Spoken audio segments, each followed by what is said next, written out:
ओम अज्ञानतिमिरान्धस्य ज्ञानाञ्जनाशलाकया चक्षुरुन्मिलितं येन तस्मै श्रीगुरुवे नमः। श्रीचैतन्यमनोभीष्टं स्थापितं येन भूतले स्वयं रूप कदा मह्यं ददाति स्वपदान्तिकं।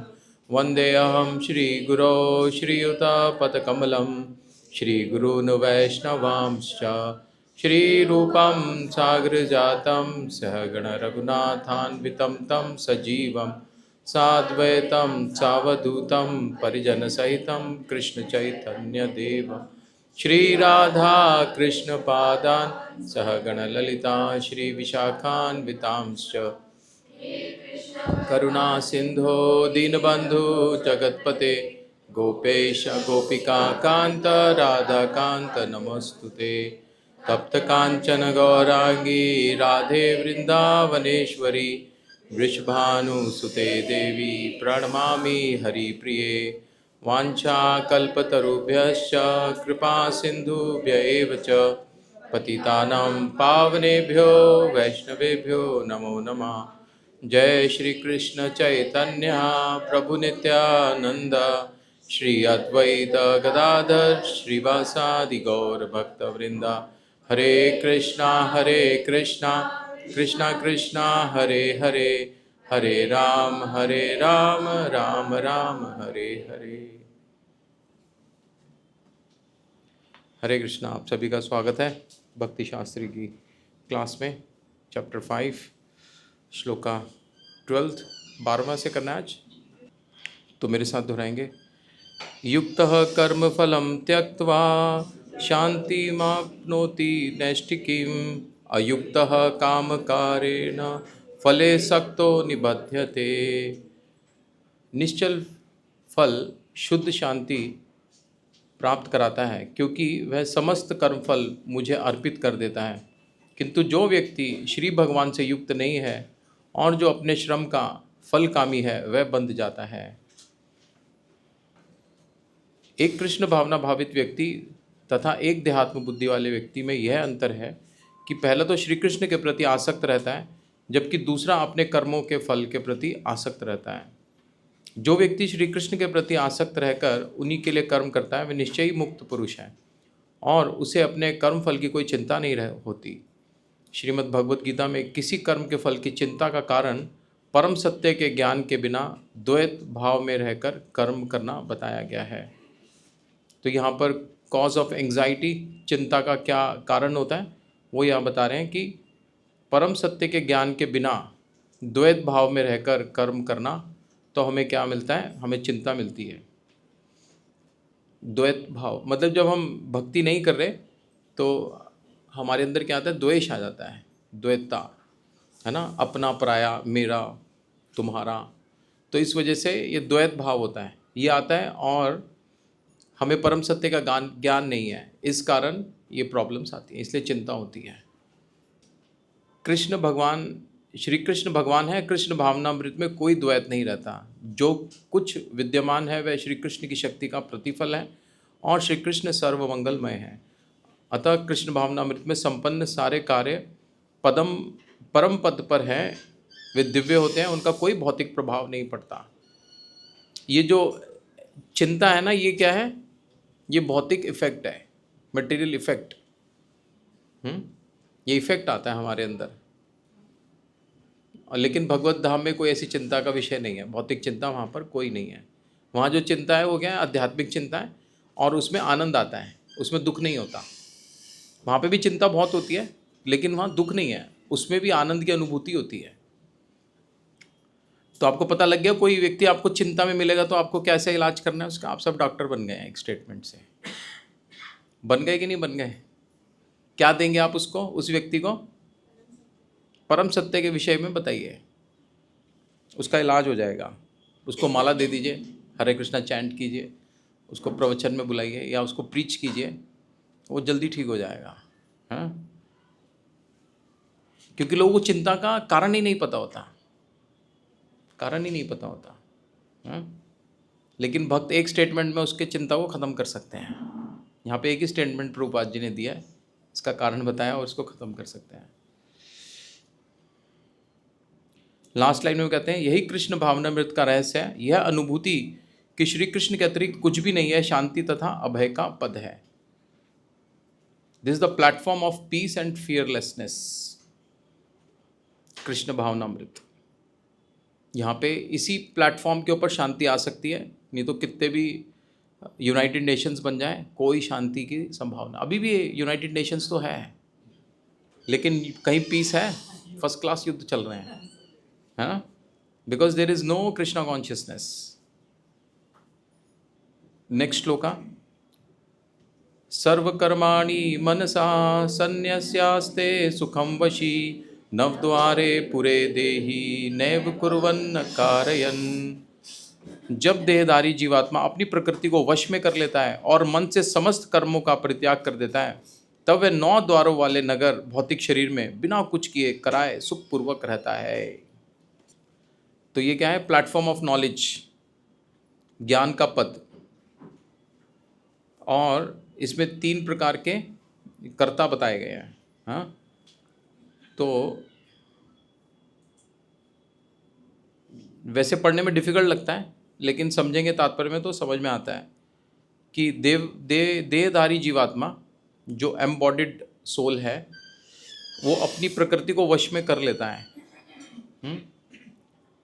मन से समस्त कर्मों का परित्याग कर देता है। तो वो जो ये बॉडी है 9 द्वार वाले, इसमें बिना कुछ किए कराए सुखपूर्वक रहता है ना। एक कहावत है ना, बने रहो पगला, आगे पूरा कीजिए, काम करेगा अगला। ठीक है ना। तो लेकिन यहाँ पूर्ण ज्ञान में रहिए और काम करने दीजिए अगले को, इस शरीर को काम करने दीजिए, इसमें मस्त रहिए। हाँ, इसका तो यही मतलब है। हाँ, कि जब आपको ज्ञान हो जाएगा तो इस शरीर में रहते हुए कोई कर्म नहीं करना, ये शरीर अपने आप कर्म करेगा। कभी देखते हैं जो ड्राइविंग करते हैं, अचानक जैसे एक तो जनरली क्या होता है कि हमें रास्ते, गाड़ी अपने आप व्यक्ति मोड़ रहा होता है, अपने आप बाई डिफ़ॉल्ट उसकी गाड़ी घर तक पहुंच जाती है। बहुत कम कभी कभी दिमाग लगाना पड़ता है। कभी ऐसी सिचुएशन आती है, एक्सीडेंटल सिचुएशन आती है, तो व्यक्ति पता नहीं क्या डिसीजन लेता है, पता नहीं लगता और बच जाता है। भक्तों के साथ तो ऐसा होता है ना, बच जाते हैं, ओह माय गॉड बच गए, आज तो हो गया था काम, है ना। तो वही है, भगवान बचा रहे हैं अंदर से, और हमारा जो ये प्रकृति है ये भी कार्य कर रही है ना, ये इतनी ट्रेंड हो जाती है। तो देहधारी जीवात्मा 9 द्वार वाले नगर में वास करता है। शरीर अथवा नगर रूपी शरीर के कार्य प्राकृतिक गुणों द्वारा स्वतः संपन्न होते हैं। प्रभुपाद जी की एक एक लाइन इंपॉर्टेंट है, एक एक लाइन। मैं सोचता हूँ कि क्या छोड़ूं आप लोगों के लिए, कि आपको मेन करा दूं, लेकिन कुछ ऐसा दिखता नहीं कि छोड़ने के लिए कुछ हो। हाँ, मैं इसमें मार्किंग तो किया, लेकिन मन नहीं कर रहा और लाइनें छोड़ने का। एक एक लाइन हैवी है, और जितना आप इसमें भगवद गीता पढ़ेंगे ना, आप एक एक शब्द पे अटक जाएंगे, एक एक लाइन पे अटक जाएंगे, आगे नहीं बढ़ पाएंगे। मतलब इतने मीनिंगफुल हैं जो प्रभुपाद जी के तात्पर्य हैं, सो मीनिंगफुल, सो पावरफुल, है ना। शरीर के जो कार्य हैं प्राकृतिक गुणों द्वारा स्वतः संपन्न होते हैं, अपने आप ही किए जाते हैं। शरीर की परिस्थितियों के अनुसार रहते हुए भी जीव इच्छा अनुसार इन परिस्थितियों के परे भी हो सकता है।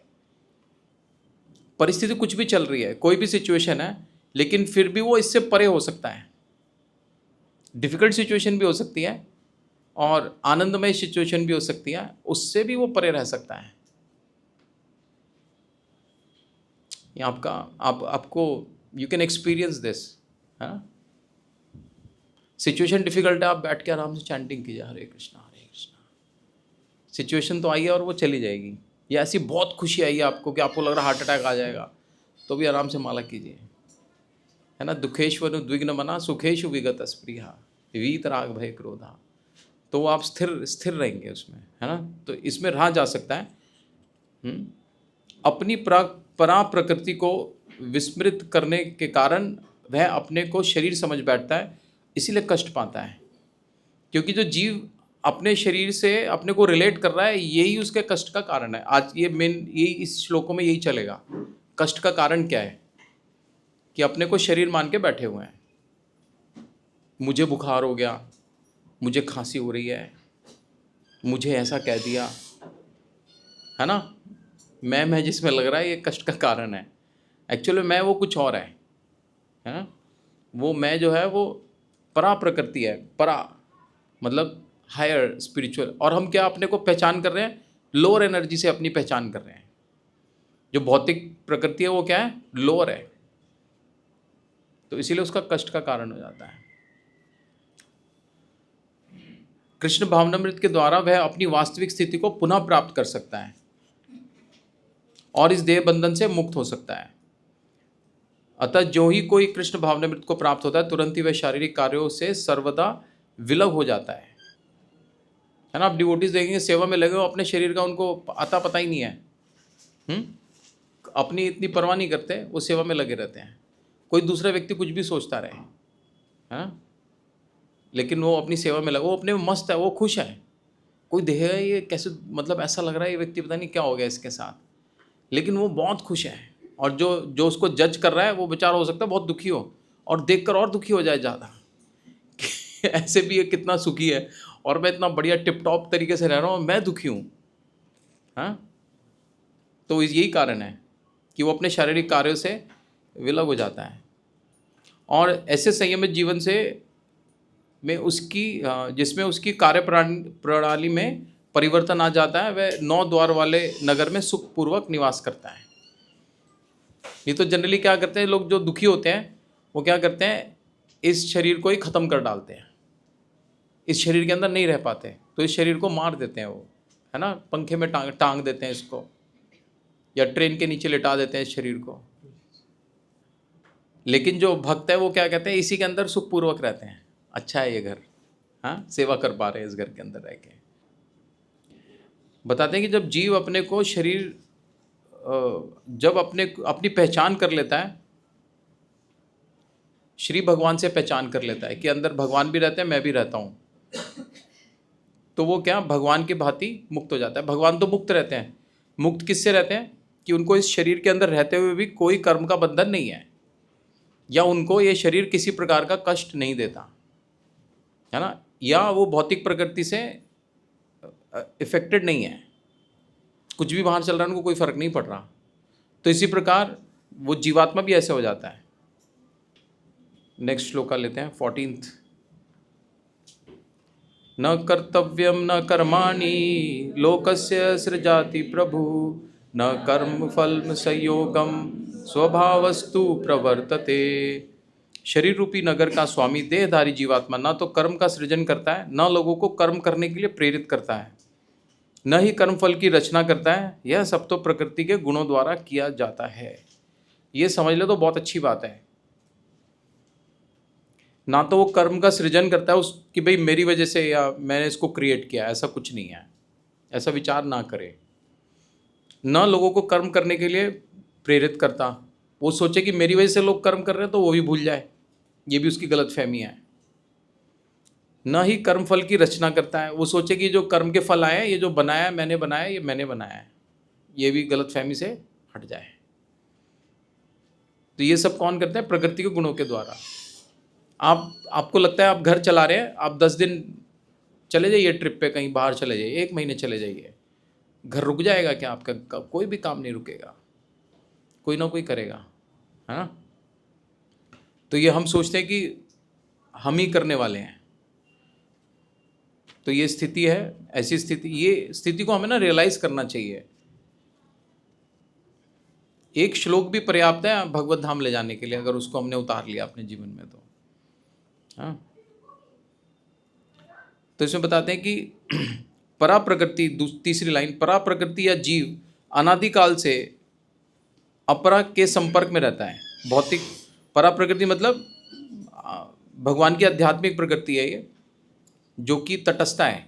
हाँ, अभी तटस्था फॉर्म में जो है, हम लोग जैसे लटके हुए हैं तटस्था में है, या जीव अनादिकाल से ये भौतिक प्रकृति के संपर्क में रहते आ रहे हैं। जिस नाशवान शरीर या भौतिक आवास को वह प्राप्त करता है, वह अनेकों कर्मों और उसके फलों का कारण है। इसको आवास बता रहे हैं, भौतिक आवास, आपका मटेरियल होम, हाँ, भौतिक आवास। और ये हमारे कर्मों और उनके फलों का कारण है। हमने कैसे कर्म करें, हमारे को कैसे फल मिले हैं, उसकी वजह से हमें ये वाला आवास आवंटित किया गया है। आवंटन कहते हैं ना, तो ये हमें इसलिए किया गया अपने कर्मों और फलों के कारण। और क्यों होता है ये? क्योंकि वो अपने को शरीर से पहचान करता है।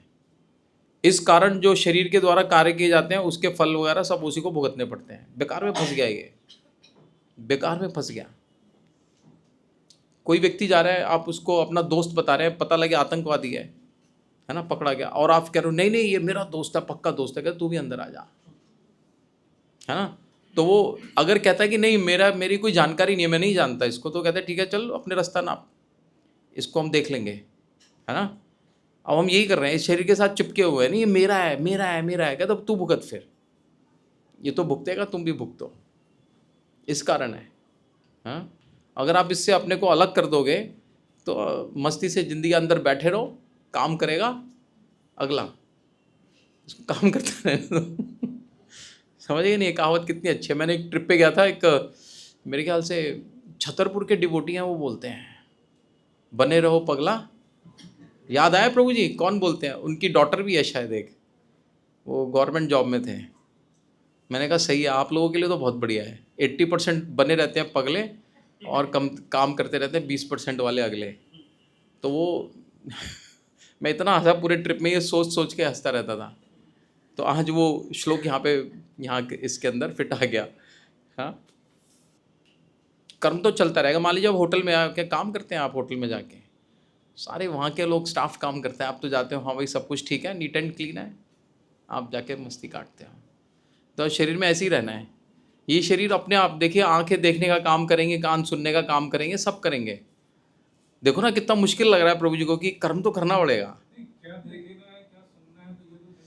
हाँ, फिर वो क्या करेगा? फिर वो ज्ञान के अनुसार कृष्ण की लीलाओं का स्मरण करेगा अंदर बैठ के। फिर वो काम करेगा जो उसको करना है। अभी वो कर रहा है जिसको नहीं करना है। अब वो डिसाइड कर लेगा कि मेरे को करना है क्या है। जब आप खाली होते तो, जब आप फ्री होते तब सोचते हो ना, आज मैं भैया आज बैठ के ना ये काम करूँगा, है ना, आज मेरी छुट्टी है, आज मैं ये काम करूँगा, ऐसे सोचते हैं ना। तो जिस दिन आत्मा को समझ में आ जाएगा तो वो बैठ के वो कार्य करेगा जो उसको करना चाहिए, तब वो मुक्ति के पथ पे चलेगा, है ना। आप अपने ड्यूटी पे जाइए, ऑफिस जा रहे हैं ना, ऑफिस जाइए वापस आ जाइए। आपको गलत फहमी मत रहिए कि मैं बहुत ज़्यादा काम करता हूँ इसलिए पैसा कमा, ये आपके भाग्य का है। और वो जो एक्स्ट्रा आता है ना, वो एक्स्ट्रा पड़ा ही रह जाता है, उसको कोई भी नहीं भोग पाता। सस्पेंस अकाउंट, है ना, बैंकों के पास हजारों लाखों करोड़ रुपए पड़े हैं सस्पेंस अकाउंट में, और वो सब किसने? हम लोगों ने मेहनत करके, एक्स्ट्रा मेहनत करके डाले हुए हैं, जिसको भोग ही नहीं पाए, जिसको इस्तेमाल नहीं कर पाए, यूटिलाइज नहीं कर पाए। तो इसलिए हमें इतनी ज़रूरत नहीं है, हमें इतना एक्सेस काम नहीं करना चाहिए।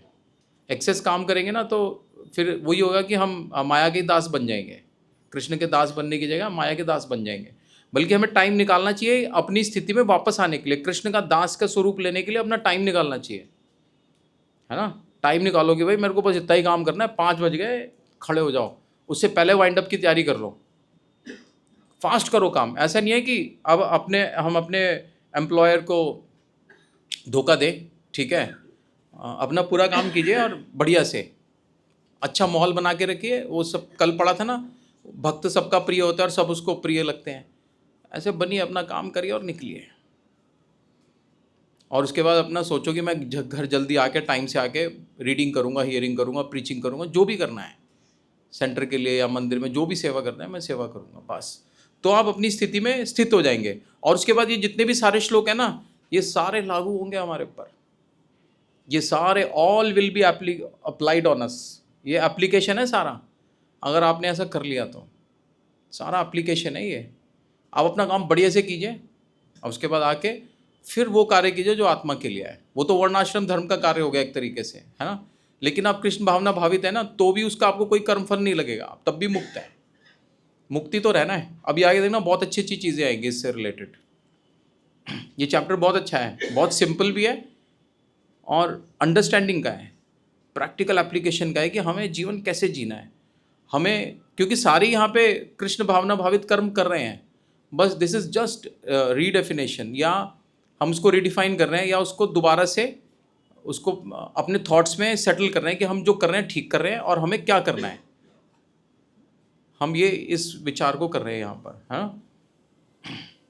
ये बाहर के लोग जो नए नए भगवत गीता पढ़ेंगे ना, उनके लिए डिफिकल्ट होगा, लेकिन those who are already practising, उनके लिए तो ये बहुत, कहते हैं ना कि जो उनको प्रोत्साहित करेगा, प्रोत्साहित करेगा। अभी आएगा ये शब्द भी, भगवान प्रोत्साहित करते हैं, ये भी शब्द आएगा। आपको लगता है कि मैं लोगों से काम करा रहा हूँ, है ना, कि मैंने ये मूवमेंट चला दी। हमने कुछ नहीं चलाया है ये। जो कोई इसमें गलत फहमी में रह रहा है उसको नहीं रहना चाहिए, ये अज्ञान है। ये क्या है, उसका इल्यूशन में जी रहा है। जीव की प्रकृति क्या है, वो क्या है, भगवान का अंश है, वो भौतिक नहीं है। वो अपनी स्थिति में वापस आ जाता है, अपनी प्रकृति को पकड़ लेता है। बस हमारा रूट हमने पकड़ लिया है कि हमें भक्ति वाले रूट पे ही चलना है, समझे आप। हाँ, अपनी वापस पे, अपनी परा प्रकृति पे वो आ जाता है। जिसको भूल गया है उस पे वापस जब आ जाएगा ना, उसके बाद तो उसको कोई नहीं रोक सकता, भगवत धाम जाने से कोई नहीं रोक सकता, है ना। वो अंदर बैठा रहेगा और काम करता रहेगा अगला। बस ये सोचो, वो अपनी प्रकृति पकड़ ली ना, अब वो अपना काम क्या करेगा, अब वो भगवान की माधुर्य लीला गुण रूप नाम उसमें एंजॉय करेगा, सुबह मंगला आरती में आके, है ना। वो भगवान की लीलाएं सुन के एंजॉय करेगा। देखा प्रभुपाद जी जब कृष्णा बुक पढ़ते थे, आपने सुना है पास्ट टाइम, यहाँ पर वृंदावन में जो पीछे गार्डन है छोटा सा, जहाँ प्रभुपाद जी की मसाज होते थे, वहाँ सुनते थे कथा, और ऐसे से क्या बात है ये मारा, ऐसे एंजॉय करते थे, हाँ। तो आप वो एंजॉयमेंट कर सकते हैं। कभी आपने कृष्णा बुक ऐसे सुनी है? आप सुनिए, जब कोई वध हो रहा हो उस टाइम एंजॉय कीजिए, सिचुएशन में घुस जाइए, हाँ। सोचो कि भगवान सामने खड़े हैं और भगवान ऐसे से मार रहे हैं और आप भी उन ग्वालों में से कहीं कोने में छुप के ऐसे देख रहे हो, है ना, एंड एंजॉय इट। ये सारे कार्य तो प्रकृति के गुणों द्वारा किए जाते हैं, और क्योंकि वो इतना समय उनके साथ रहा है, शरीर को अपना मान लेता है, तो उसके कर्मों को और उसके फलों को बेचारा भुगतता ही रह जाता है। और कहते हैं कि अनंत काल से वो जो इस ज्ञान में रह रहा है ना, यही इस सुख दुख का कारण है। ये अज्ञान में जो रह रहा है, ये इसके सुख दुख का कारण है। जो ही जीव शरीर के कार्यों से पृथक हो जाता है, वैसे ही वह कर्म बंधन से भी मुक्त हो जाता है। नीचे की 2 लाइन लास्ट है, उसके उद्धार का एकमात्र साधन है कि दिव्य कृष्ण भावनामृत द्वारा समुद्र के बाहर आए, इसी के द्वारा समस्त शांति से उसकी रक्षा हो सकती है। ठीक है, नेक्स्ट श्लोका पढ़ते हैं, इसमें आएगा आपके सारे आंसर्स आएंगे। इसमें कहते हैं 15वें, परमेश्वर ना तो किसी के पापों को ग्रहण करता है ना पुण्यों को, किंतु सारे देवदारी जीव उस अज्ञान के कारण मोहग्रस्त रहते हैं जो उनके वास्तविक ज्ञान को आच्छादित किए रहता है। भगवान किसी के पापों को पुण्यों को नहीं लेते। भगवान के पास किसी चीज़ की कमी नहीं है ना। He is happy in himself, he is a complete man, है ना। तो जो जितने भी जीव हैं वो अज्ञान के कारण मोहग्रस्त रहते हैं, जो उनके वास्तविक ज्ञान को आच्छादित किए रहता है। वो जो अज्ञान ने जो उसको कवर कर रखा है, उसकी वजह से मोह के अंदर ग्रसित रहते हैं। ठीक है, अज्ञान से कवर्ड है जीवात्मा, अज्ञान से कवर्ड है, और वो सोचते हैं कि मैं शरीर हूँ। बस ये उसके दुख का कारण, उसके मोहग्रस्त होने का कारण है। अभी इसे तात्पर्य पढ़ते हैं ये वाला, और इसके बाद हम अच्छा एक्सप्लेनेशन आएगा इसमें। प्रभुपाद जी क्या दे रहे हैं, विभु का अर्थ है परमेश्वर, जो असीम ज्ञान, धन, बल, यश, सौंदर्य, त्याग से युक्त है। वह सदैव आत्मतृप्त और पाप पुण्य से अविचलित रहते हैं। वह किसी भी जीव के लिए विशिष्ट परिस्थिति नहीं उत्पन्न करते, अपितु जीव अज्ञान से मोहित होकर जीवन की ऐसी परिस्थिति की कामना करता है जिसके कारण कर्म तथा फल की श्रृंखला प्रारंभ होती है। चलिए मैं पहले आपको बताता हूँ, उसके बाद हम रीडिंग करेंगे तो आपको समझ में आएगा। देखिए, जीव है अज्ञानता के अंदर रह रहा है, कवर्ड है अज्ञानता से, मतलब जीव का जो ज्ञान है वो भी कवर्ड हो गया है। वो भूल गया कि मैं आत्मा हूँ या भगवान कौन है, मेरा उनके साथ क्या संबंध, सब भूल गया, अज्ञान ने उसको कवर कर लिया। अब वो इच्छा करता है, क्योंकि अब वो किससे, अपने आवरण से क्या था इसके अंदर कि वो मोहग्रस्त होने के कारण इच्छाएं करता है, ही डिजायर्स मटेरियल थिंग्स, भौतिक चीज़ों की इच्छाएं करता है। और उसने इच्छा करी, भगवान ने कहा ठीक है मैं तुम्हारी इच्छा पूरी करता हूँ, है ना। भगवान इच्छा पूरी कर देते हैं उसकी एलिजिबिलिटी के हिसाब से। ये नहीं कि आपने कहा मैं मोदी बन जाऊँ जी, मोदी को हटाओ मेरे को बिठाओ, है ना, तो वो ऐसे नहीं, आपके अंदर वो क्षमता होनी चाहिए। हाँ अभी एक एक रास्ते में चलते हैं, फिर स्पिरिचुअल वर्ल्ड में चलेंगे यहाँ से ही, ठीक है। ये बाहर के लोग हैं जो जिनका मैं रास्ता बता रहा हूँ, फिर हम अपने रास्ते पर आएंगे, है ना, आपको अच्छा लगेगा। तो उसने इच्छा करी, भगवान ने उसको तथास्तु बोला, मान लीजिए उसकी क्षमता में है, भगवान ने उसको दे दिया। अब क्या शुरू होता है, अब उसका कर्मा का रिएक्शन स्टार्ट हो जाता है। उसने डिज़ायर की, भगवान ने दिया, अब उसने एक्शन करा उस चीज़ को पाने के लिए, है ना। अब जब कर्म करे तो उसका फल भी मिला उसको। अब वो इस कर्म फल बंधन के चक्र में ना बंध जाएगा, एक डिज़ायर करेगा, दूसरी डिज़ायर करेगा, ये हो गया। पहले उसने कहा भगवान मेरा बस एक घर बन जाए जैसे तैसे, भगवान ने दे दिया उसको जैसे तैसे।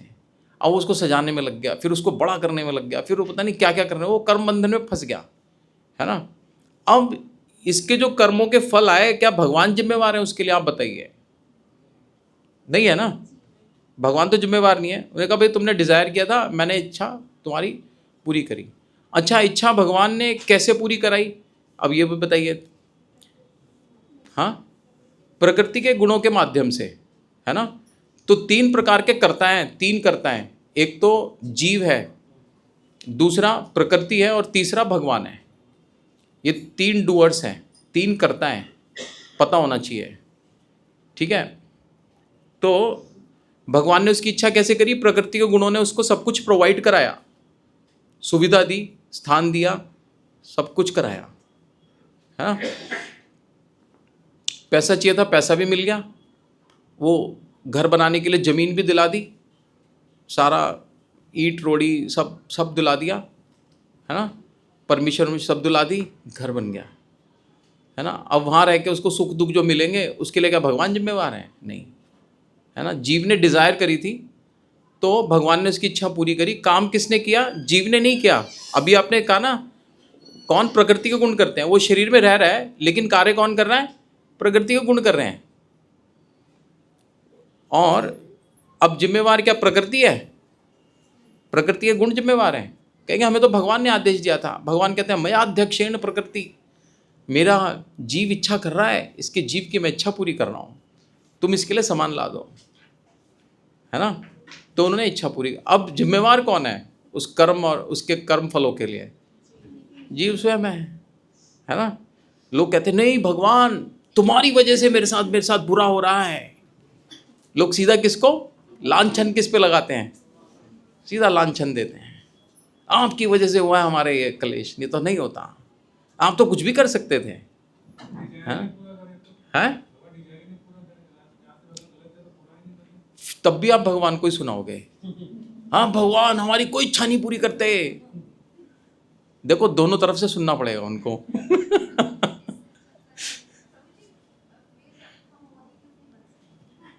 आप उसकी जैसे मेहनत कीजिए, डिज़ायर कीजिए, मे बी नेक्स्ट बर्थ और सो आप बन जाएंगे।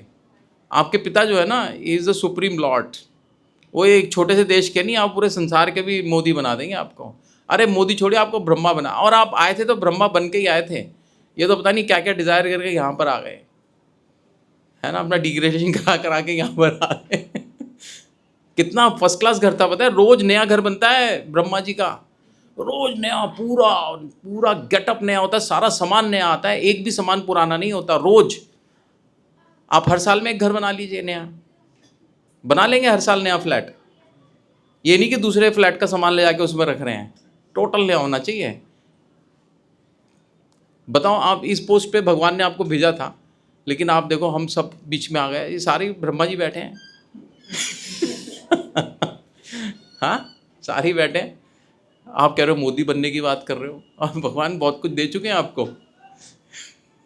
आप ब्रह्म भुवना लोका पुनरावर्तिनो अर्जुना, सबको नीचे आना पड़ता है ना। तो सारे वहीं से ही आए हुए हैं।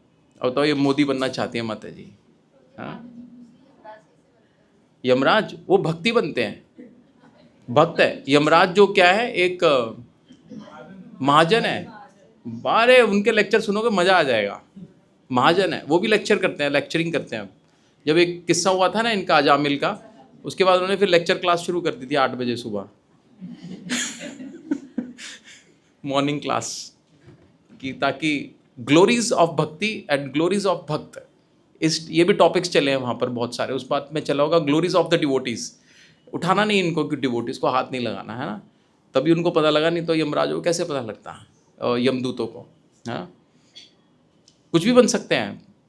प्रभुपाद जी कहते हैं इस वक्त जो डेमीगॉड्स के अंदर ना सारे एक्स इस्कॉन के डिवोटीज हैं। एलुमनाई अपना वहीं बैठा है बहुत आप जाएंगे तो अरे आपका सेंटर कहाँ था, तो ये हमारा तो छतरपुर में था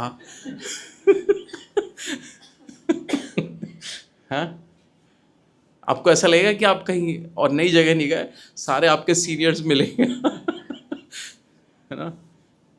तो बस ये ज्ञान की कमी और कुछ नहीं है। सब लोग हाई फाई पोस्ट पे रह के मजे लेके आ चुके हैं, है ना। तो 3 कर्ता हो गए। एक आत्मा ने क्या किया, सिर्फ डिजायर किया, भगवान ने उसको पूरा किया और प्रकृति ने सारा चीजें पहुंचाई। तो 3 कर्ता हो गए। जिम्मेवार कौन, जीव, ठीक है ना, उसकी डिजायर्स के। अब दूसरा रास्ते में चलते हैं। जो माता जी कह रहे थे कि डिज़ायर तो हम आध्यात्मिक भी कर सकते हैं, तो इसमें बहुत अच्छा बताते हैं कि अगर हम कृष्ण की डिज़ायर करते हैं, भगवान बड़े खुश होते हैं। यस, इसी के लिए तो सारा इन्वेस्टमेंट किया था, इस दिन की इंतज़ार कर रहा था मैं, ये किस दिन मेरे से मेरी इच्छा करेगा, है ना। तो फिर भगवान क्या करते हैं, उसका ध्यान रखते हैं उस जीव का, और उसको प्रोत्साहित करते रहते हैं ताकि वो भगवत धाम पहुँचे और हमेशा खुश रहे। क्योंकि भगवान क्या कहते हैं, जीव क्या है, मेरे अंश है, ममई वांशो। कोई माता पिता अपने बच्चों को दुखी नहीं देखना चाहते, है ना। तो ये रास्ता दूसरा है। तो ये जीव डिजायर करता है, ही हैज़ द चॉइस। और ये जो शरीर है जिसमें हम चॉइस कर रहे हैं, यही शरीर है कि हम इसी शरीर से चॉइस कर सकते हैं और किसी शरीर से चॉइस नहीं कर सकते। बाकी तो भोग योनियाँ हैं, है ना। तो ये क्या है, ये कर्म योनि है। मतलब इसमें हम कर्म करके हम अपने कर्मों से बहुत कुछ बदल सकते हैं, बहुत कुछ। अपना नेक्स्ट बर्थ, आप भगवत धाम जाना है या यहीं रहना है, मोदी बनना है, वो भी डिसाइड कर सकते हैं। सब डिसाइड कर सकते हैं यहाँ रहते हुए, है ना। अब रीडिंग करते हैं क्योंकि ये बहुत इंपॉर्टेंट इसके अंदर जो तात्पर्य है। श्री भगवान सर्वशक्तिमान हैं किंतु जीव नहीं है। मिल गया सबको।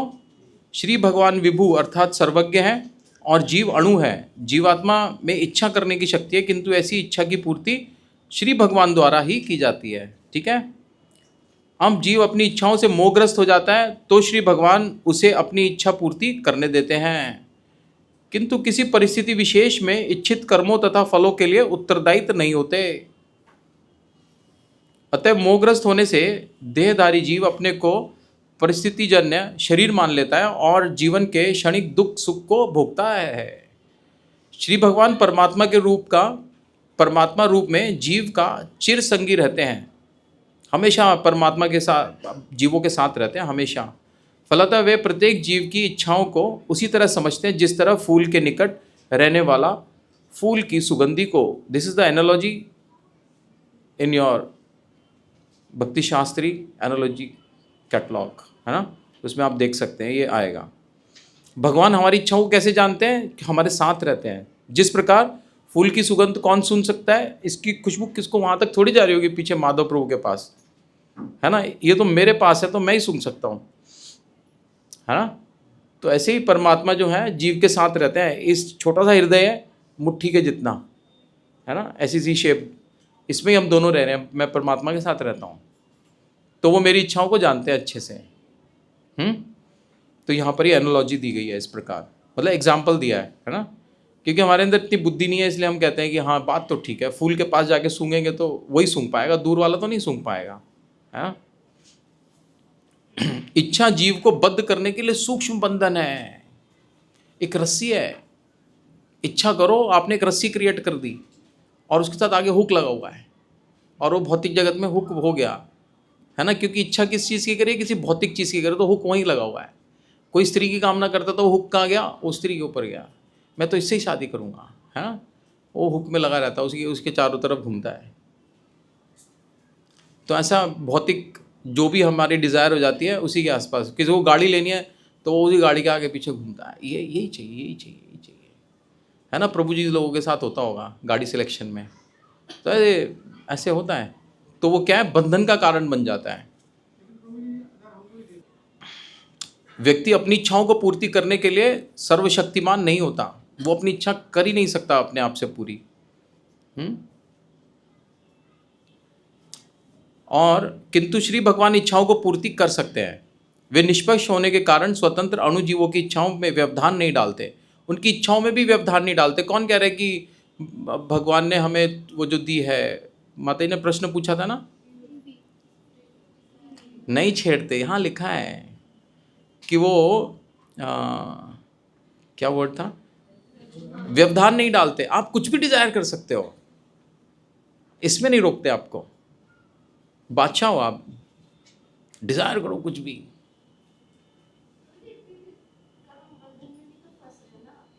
ये बात समझ में आ गया लेकिन देखो ये बात तो सही है ना, भगवान, आप कुछ भी बनना चाहते हो वो भगवान करके दे रहे हैं आपको। और क्या चाहिए, कैसा व्यक्ति चाहिए, और आपको सब कुछ तो करके दे रहा है वो व्यक्ति आपको।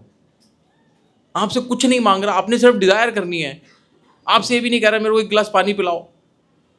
जो नहीं पिला रहे उनको भी तो भगवान खिला रहे हैं, जो गाली दे रहे हैं उनको भी खिला रहे हैं। क्या बात है कि ये बड़प्पन नहीं देखा भगवान का आपने। कहाँ वो कह रहे आप इच्छा करो, मैं हूं ना आपका दास, दास दास अनुदास। ये बात यहाँ इस्कॉन में आए बिना उद्धार नहीं है। ये आपको इतना क्लियर हो गया ना, आपको ये समझ में आ गया ना कि क्या गेम प्लान क्या है भगवान का, और हम कैसे बच सकते हैं माया के गेम प्लान से, कैसे बच सकते हैं।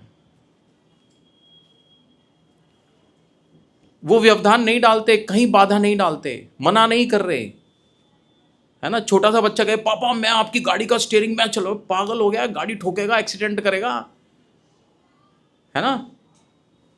बिल्कुल ठीक बात है कि नहीं पापा बाइक मैं चलाऊंगा आपकी। ओ भैया, ये खुद भी गिरेगा, बाइक भी तोड़ेगा, और चलाना आएगा, मैं फंसूंगा।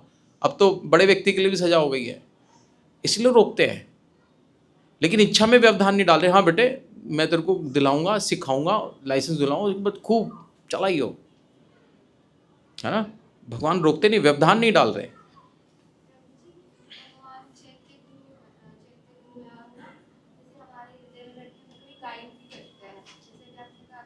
गाइड तो उसको करते हैं जो गाइड लेना चाहता है, गाइडेंस चाहता है। जो चाहता ही नहीं, कहता भाई तो अपनी इच्छा ही पूरी कराते रहे भगवान तो चोर को भी गाइड करते हैं कि भाई देख अच्छा नहीं है, तू अंदर जाएगा, इतने की लगेगी, है ना। लेकिन वो तो करता है देखा जाएगा, मैं किसी की नहीं सुन रहा। वो फाइट कर रहा होता है अपने हार्ट में, फाइट कर रहा होता है भगवान से ही। अरे ठीक है, मैंने तो भैया मैंने तो बता दिया what is right for you, मैं भी जेल जाऊंगा भाई तेरे साथ, है ना। फांसी से जब तेरा शरीर बर्बाद होगा, वो एक्चुअल में मेरा है, तू ही बर्बाद कर रहा है ना। जो अपने शरीर को आत्महत्या करके ख़त्म कराता है, उसको उसको इसीलिए तो सज़ा मिलती है, भटकता रहता है। भगवान कहते क्यों शरीर खराब किया, मेरा था भाई, तेरी गाड़ी थोड़ी थी, तेरे को तो मैंने ड्राइवर रखा था वहाँ पर। क्या कह रहे हैं आप।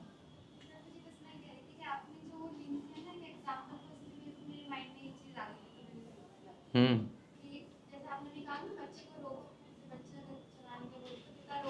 हम्म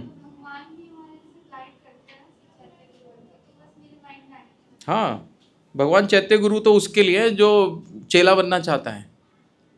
शिष्यस्ते हम शाधिमाम तो हम प्रपन्नम, है ना। अर्जुन के बने तब जब अर्जुन ने कहे, है ना। ऐसे ऐसे हमें किसी को गाइडेंस भी नहीं देनी चाहिए, भगवान से सीखना चाहिए। भगवान भी गाइडेंस नहीं देते ऐसे ही, कोई मांगे सरेंडर करे, है ना, तो कुछ रिस्पेक्ट करे, तो आपकी बात की वैल्यू करे, तो आप दोनों तो हरे कृष्णा, है ना। तो इस तरीके से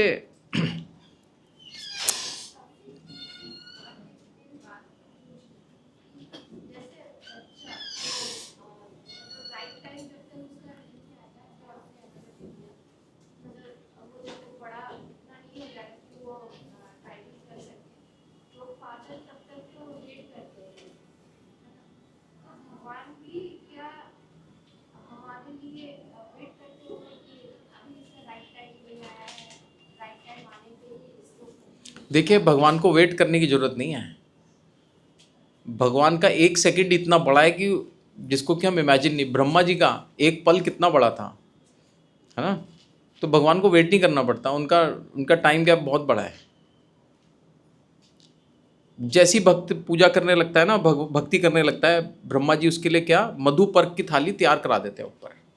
बस ये आने वाला है, बस ये आ गया, माला पकड़ ली, अरे आज नाम हट्टा में 108 लोगों ने माला जपी है, 108 प्लेटें बनवा दो, क्योंकि वो आ जाएंगे बस।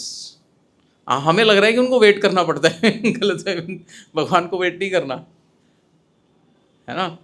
वेट मतलब कि उनको लगेगा समय आएगा। भगवान तो प्रेजेंट में रहते हैं, काल तो हमारे लिए है, पास्ट प्रेजेंट, पास्ट और फ्यूचर तो हमारे लिए, भगवान के लिए कोई पास्ट फ्यूचर नहीं है, ओनली प्रेजेंट, ठीक है ना। उनको इंतजार नहीं करना होता, हाँ। लेकिन वो मिलता है सारा, इट इज प्लान्ड। भगवान फिर कहते हैं प्रकृति को, इसको दे देना इस टाइम पर, ये कर देना, इसने इच्छा करी, सिस्टम बना रखा होगा भगवान ने जो भी है, कि वो चीज़ें पूरी होंगी, हाँ। ठीक है, तो ये हमारा हो गया। हाँ, अब जो कोई श्री कृष्ण की इच्छा करता है तो वह श्री भगवान उसकी विशेष चिंता करते हैं, उसे इस प्रकार प्रोत्साहित करते हैं कि वह श्री भगवान को प्राप्त करने की इच्छा, कि उसकी इच्छा पूरी हो और वह सदैव सुखी रहे। देखिए, दूसरा रूट भी दे दिया। अगर कोई भगवान की इच्छा करता है तो भगवान उसको प्रोत्साहित करते हैं। इन अनदर केस वो प्रोत्साहित नहीं करते, बस उसको दे देते हैं, भाई ले ले। उसको बताते हैं कि ये नुकसान और ये फायदे का सौदा है, ले ले। और दूसरे केस में उत्साहित करते हैं, मतलब कि भगवान भी खुश रहते हैं ना, भगवान भी उत्साहित होते हैं, ये अच्छा है, ये वाला पार्ट अच्छा कर रहा है ना। नीचे से श्लोक से ऊपर, श्री भगवान जीव को शुभ कर्मों में इसलिए प्रवृत्त करते हैं जिससे वह ऊपर उठे, और श्री भगवान उसे अशुभ कर्मों में इसलिए प्रवृत्त करते हैं जिससे वह नरक जाए। हाँ, कई लोग होते हैं ना, हम मंदिर वंदिर नहीं जाएंगे, ये कुछ नहीं होते, भगवान कहते कोई बात नहीं, कुछ नहीं होता, कोई बात नहीं, हाँ। तो कौशिक की उपनिषद से लिया है प्रभुपाद जी ने श्लोक। जीव अपने सुख दुख में पूर्णतः आश्रित है, परमेश्वर की इच्छा से वह स्वर्ग या नर्क जाता है। जिस तरह वायु के द्वारा प्रेरित बादल, बादल कैसे जाता है, उसको वायु जहाँ ले जाती है, और जीव कहाँ जाएगा वो भगवान डिसाइड करेंगे उसकी कर्म और इच्छाओं के अनुसार, है ना। उसके अनुसार भगवान उसको प्लान करते हैं, है ना। कौन सा श्लोक है, श्रीमद् भागवतम में है, अभी दिमाग में आ नहीं रहा एकदम से मुंह में। इसमें तो प्रभु जी ऐसा होगा कि जैसे जीवात्मा डिजायर करता है, भगवान फैसिलिटेट करते हैं और गुण उसको हाँ, एग्जीक्यूट कराते हैं, हाँ, बिल्कुल ऐसे ही है। तो जो कर्म के फल आएंगे उसके लिए रिस्पॉन्सिबल जीव होगा। अब वो स्वर्ग नरक जाएगा, वो उसके हिसाब से होगा, उसने क्या क्या किया उसके अंदर, ठीक है ना। इसके अंदर लास्ट लाइन में आ जाते हैं, श्री भगवान ना तो किसी के प्रति घृणा करते हैं, ना किसी को चाहते हैं, यद्यपि ऊपर से ऐसा प्रतीत होता है। जिसके साथ बुरा होगा, भगवान आप तो घृणा करते हैं हमसे, ऐसा कह सकता है कोई भी, है ना। आप हमें पसंद ही नहीं करते, और ना किसी को चाहते, मतलब किसी में आसक्ति भी नहीं है। चाहना मतलब कि एक पर्टिकुलर उसको हम एक एडवांटेज देते हैं, हाँ। भगवान के न्यूट्रल रहते हैं। समोहम सर्वभूतेषु, सबके प्रति क्या है, समभाव रखते हैं। ना मैं द्वेषती ना प्रिया, ना मैं द्वेष करता, और ये वही लिखा है, ना मैं द्वेष करता और ना मैं किसी के लिए फेवर करता, एक्स्ट्रा फेवर। वो एक अलग केस, ये सारे केस यहाँ जितने किस्से बैठे हैं सारे अलग है, ये बाहर निकल के है, हाँ। हाँ, क्योंकि प्रतीत किसको होगा, जो अज्ञानी होगा, जो अभी इस भौतिक अज्ञानता को अपने को शरीर मान के बैठा है ना, ये उसके साथ है। ये डिवोटिस को भी लगता होगा कई बार, है ना, भगवान तो इनको बहुत अच्छा दे रहे हैं, हमारे को तो नहीं दिए हैं, ये भी अज्ञानता है। भगवान तो डिक्लेयर कर रहे हैं, आपको इस फिलॉसफी पे आना पड़ेगा इस चीज को काटने के लिए।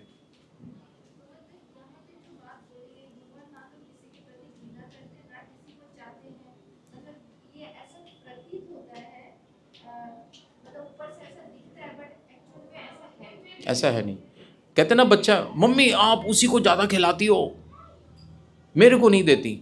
दो बच्चे हैं ना आपके, आपके ऊपर पार्शियलिटी का आरोप करेंगे, आपको आरोपित करेंगे, आप उसको ज़्यादा प्यार करती हो, उसी को देना चाहती हो, मेरे को क्या अस्पताल से उठा के लाई थी क्या? हैं? बच्चे कुछ भी कह सकते हैं, करते हैं ना। जबकि माँ क्या ऐसी है?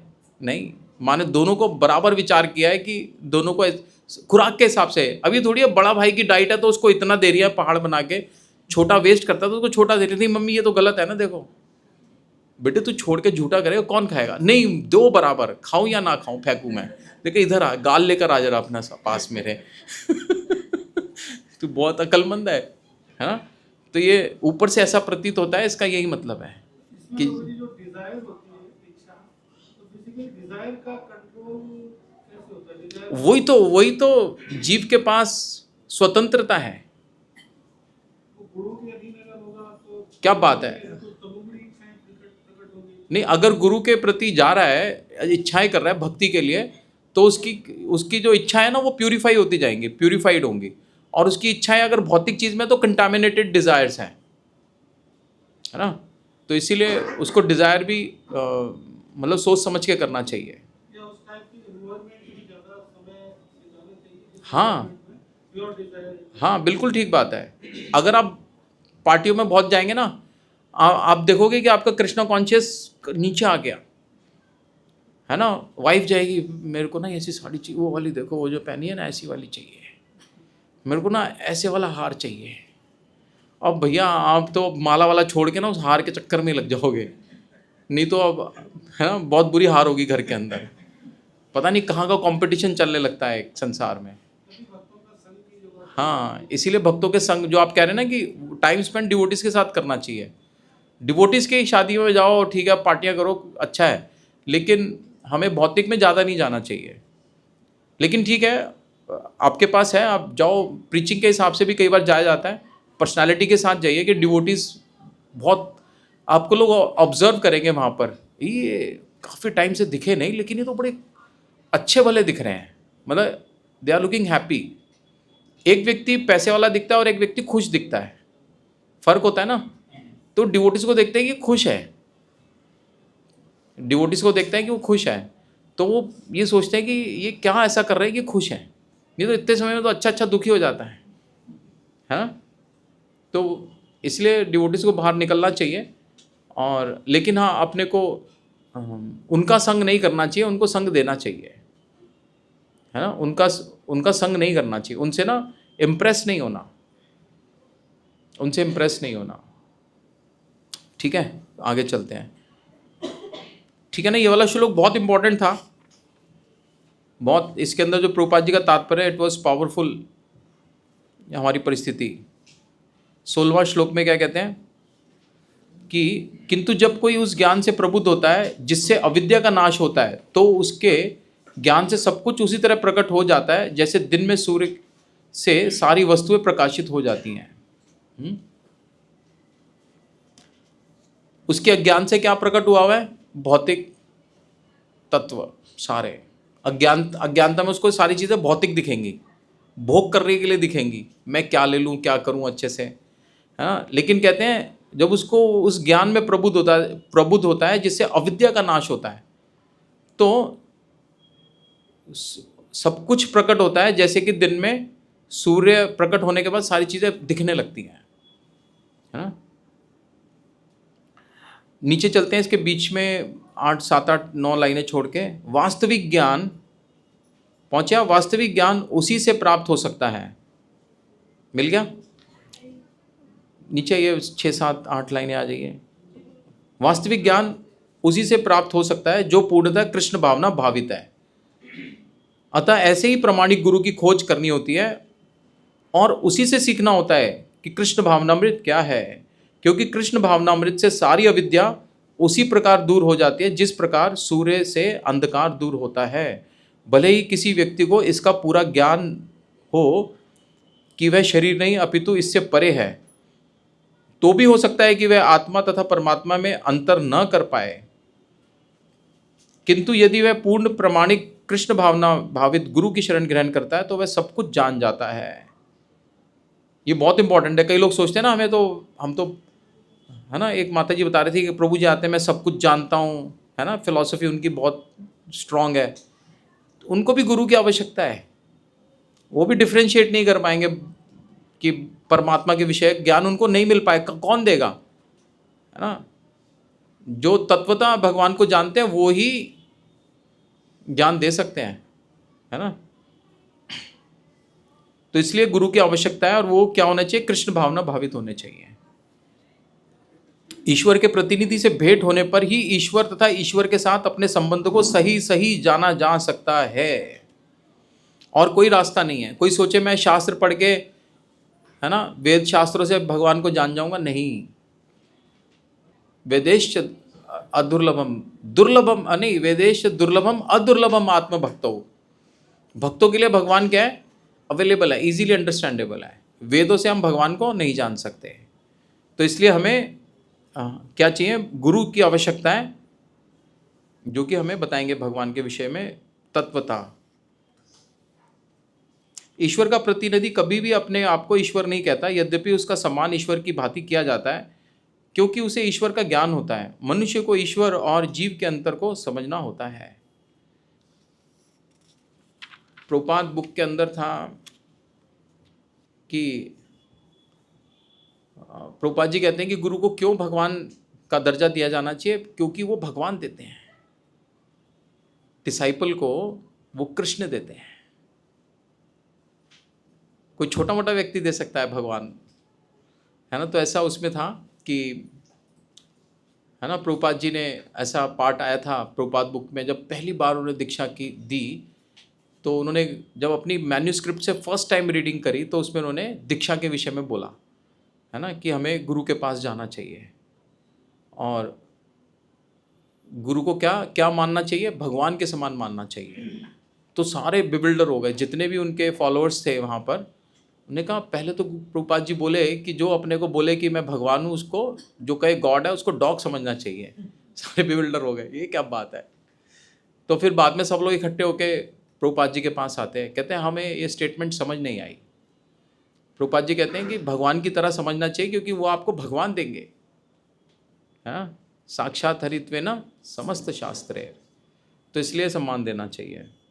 तो क्योंकि वो भगवान के विषय को बड़े अच्छे से समझते हैं, और हम तो बहुत तुच्छ है उनके आगे, है ना। तो हमें जो देंगे, हमारे अंदर जो कमियां पूरा करेंगे, हमें कृष्ण से कैसे संबंधित करेंगे, हमारी कमियां हटा के, है ना।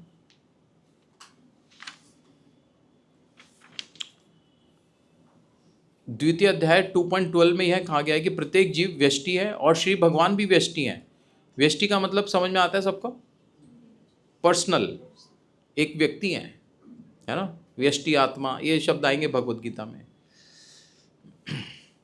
ये सब भूतकाल से व्यष्टि थे, संप्रति भी व्यष्टि है, प्रेजेंट भी, और फ्यूचर में भी मुक्त होने पर भी व्यष्टि बने रहेंगे। मतलब ये individuality will be there, past, present और फ्यूचर। संप्रति मतलब ये प्रेजेंट हो गया, है ना। अभी रात्रि के समय अंधकार में हमें प्रत्येक वस्तु एक सी दिखती है, किंतु दिन में सूर्य के उदय होते ही सारी वस्तुएं अपने अपने वास्तविक स्वरूप में दिखती हैं। आध्यात्मिक जीवन में व्यष्टि की पहचान ही वास्तविक ज्ञान है। आध्यात्मिक जीवन में हम अगर अपनी पर्सनालिटी को समझ जाएं कि हम क्या हैं, पराप्रकृति हैं, हम एक इंडिविजुअल सोल है, part and parcel of Krishna.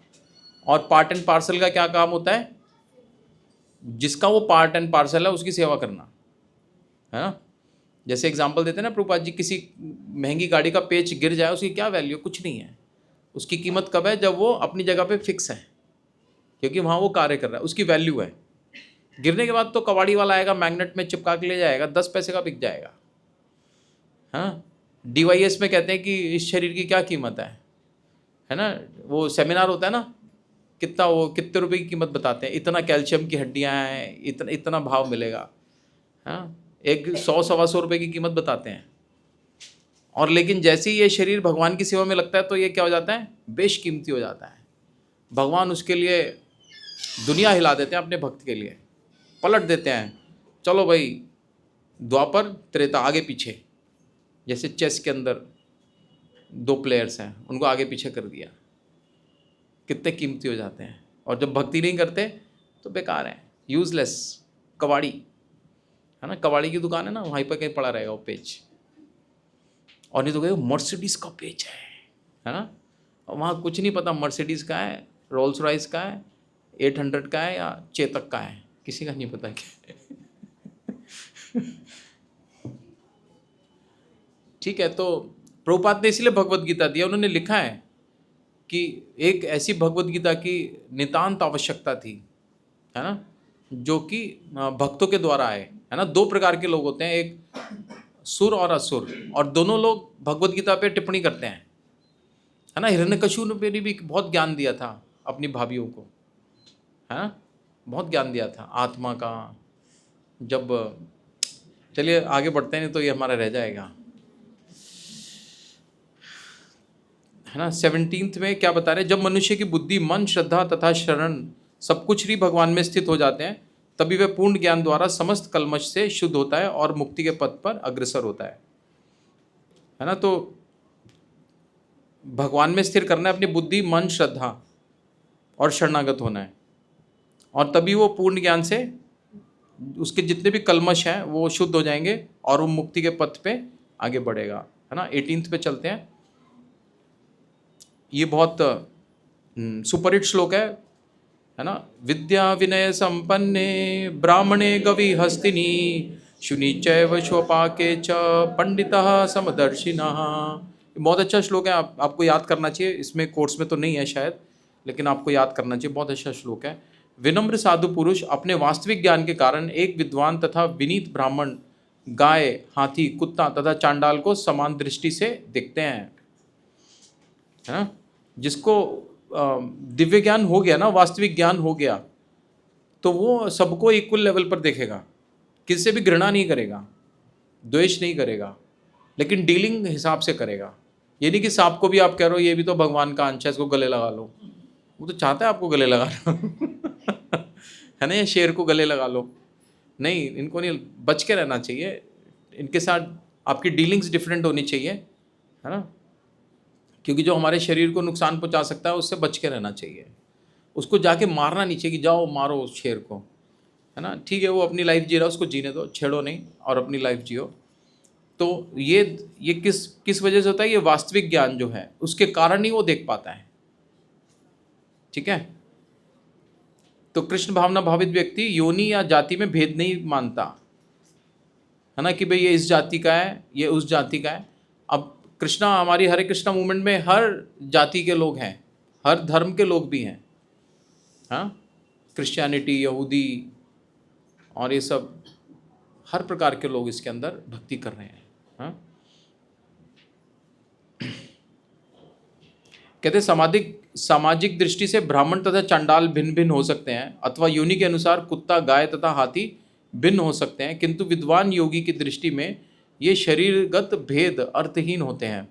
इसका कारण परमेश्वर के साथ उनका संबंध है, और परमेश्वर परमात्मा रूप में हर एक के हृदय में स्थित है, ठीक है ना। वो क्योंकि हर एक के हृदय में परमात्मा है, और ये सब क्या है, ये शरीरगत भेद हैं, वो उसके कर्म और इच्छाओं के अनुसार उसको शरीर मिला है।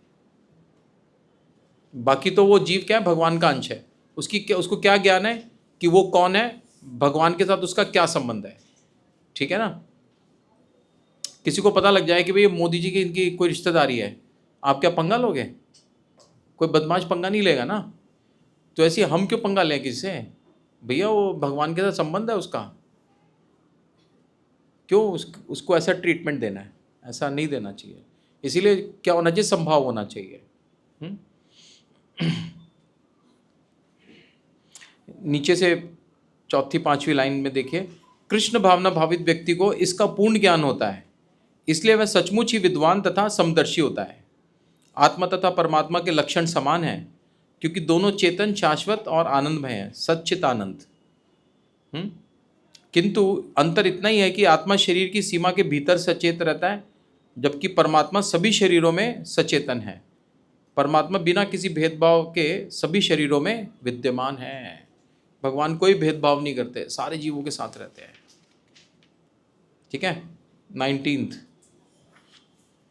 जिससे मन एकत्व तथा समता में स्थित है, जिनके मन एकत्व तथा समता में स्थित है, जिन्होंने जन्म तथा मृत्यु के बंधनों को पहले ही जीत लिया है, वे ब्रह्म के समान निर्दोष हैं और सदा ब्रह्म में ही स्थित रहते हैं। जैसे कि ऊपर कहा गया, मानसिक समता आत्म साक्षात्कार का लक्षण है। हम जब मन से सबको समान देखने लगते हैं तो ये क्या है कि सेल्फ रियलाइजेशन का लक्षण है ये, कि हमने रियलाइज कर लिया सेल्फ को। सेल्फ मतलब कि हम एक्चुअल में कौन है, सोल है। अब सोल तो सारे ही हैं इस हिसाब से, तो जब मैं अपने को सोल समझ रहा हूँ तो सभी सोल्स हैं। जिन्होंने ऐसी अवस्था प्राप्त कर ली है उन्हें भौतिक बंधनों पर, विशेषतः जन्म तथा मृत्यु पर विजय प्राप्त किए हुए मानना चाहिए। अब वो जन्म मृत्यु के चक्र से निकल जाएगा, क्योंकि अब उसको ये ज्ञान हो गया, दिव्य ज्ञान अब उसको मिल गया है, ट्रांसेंडेंटल नॉलेज।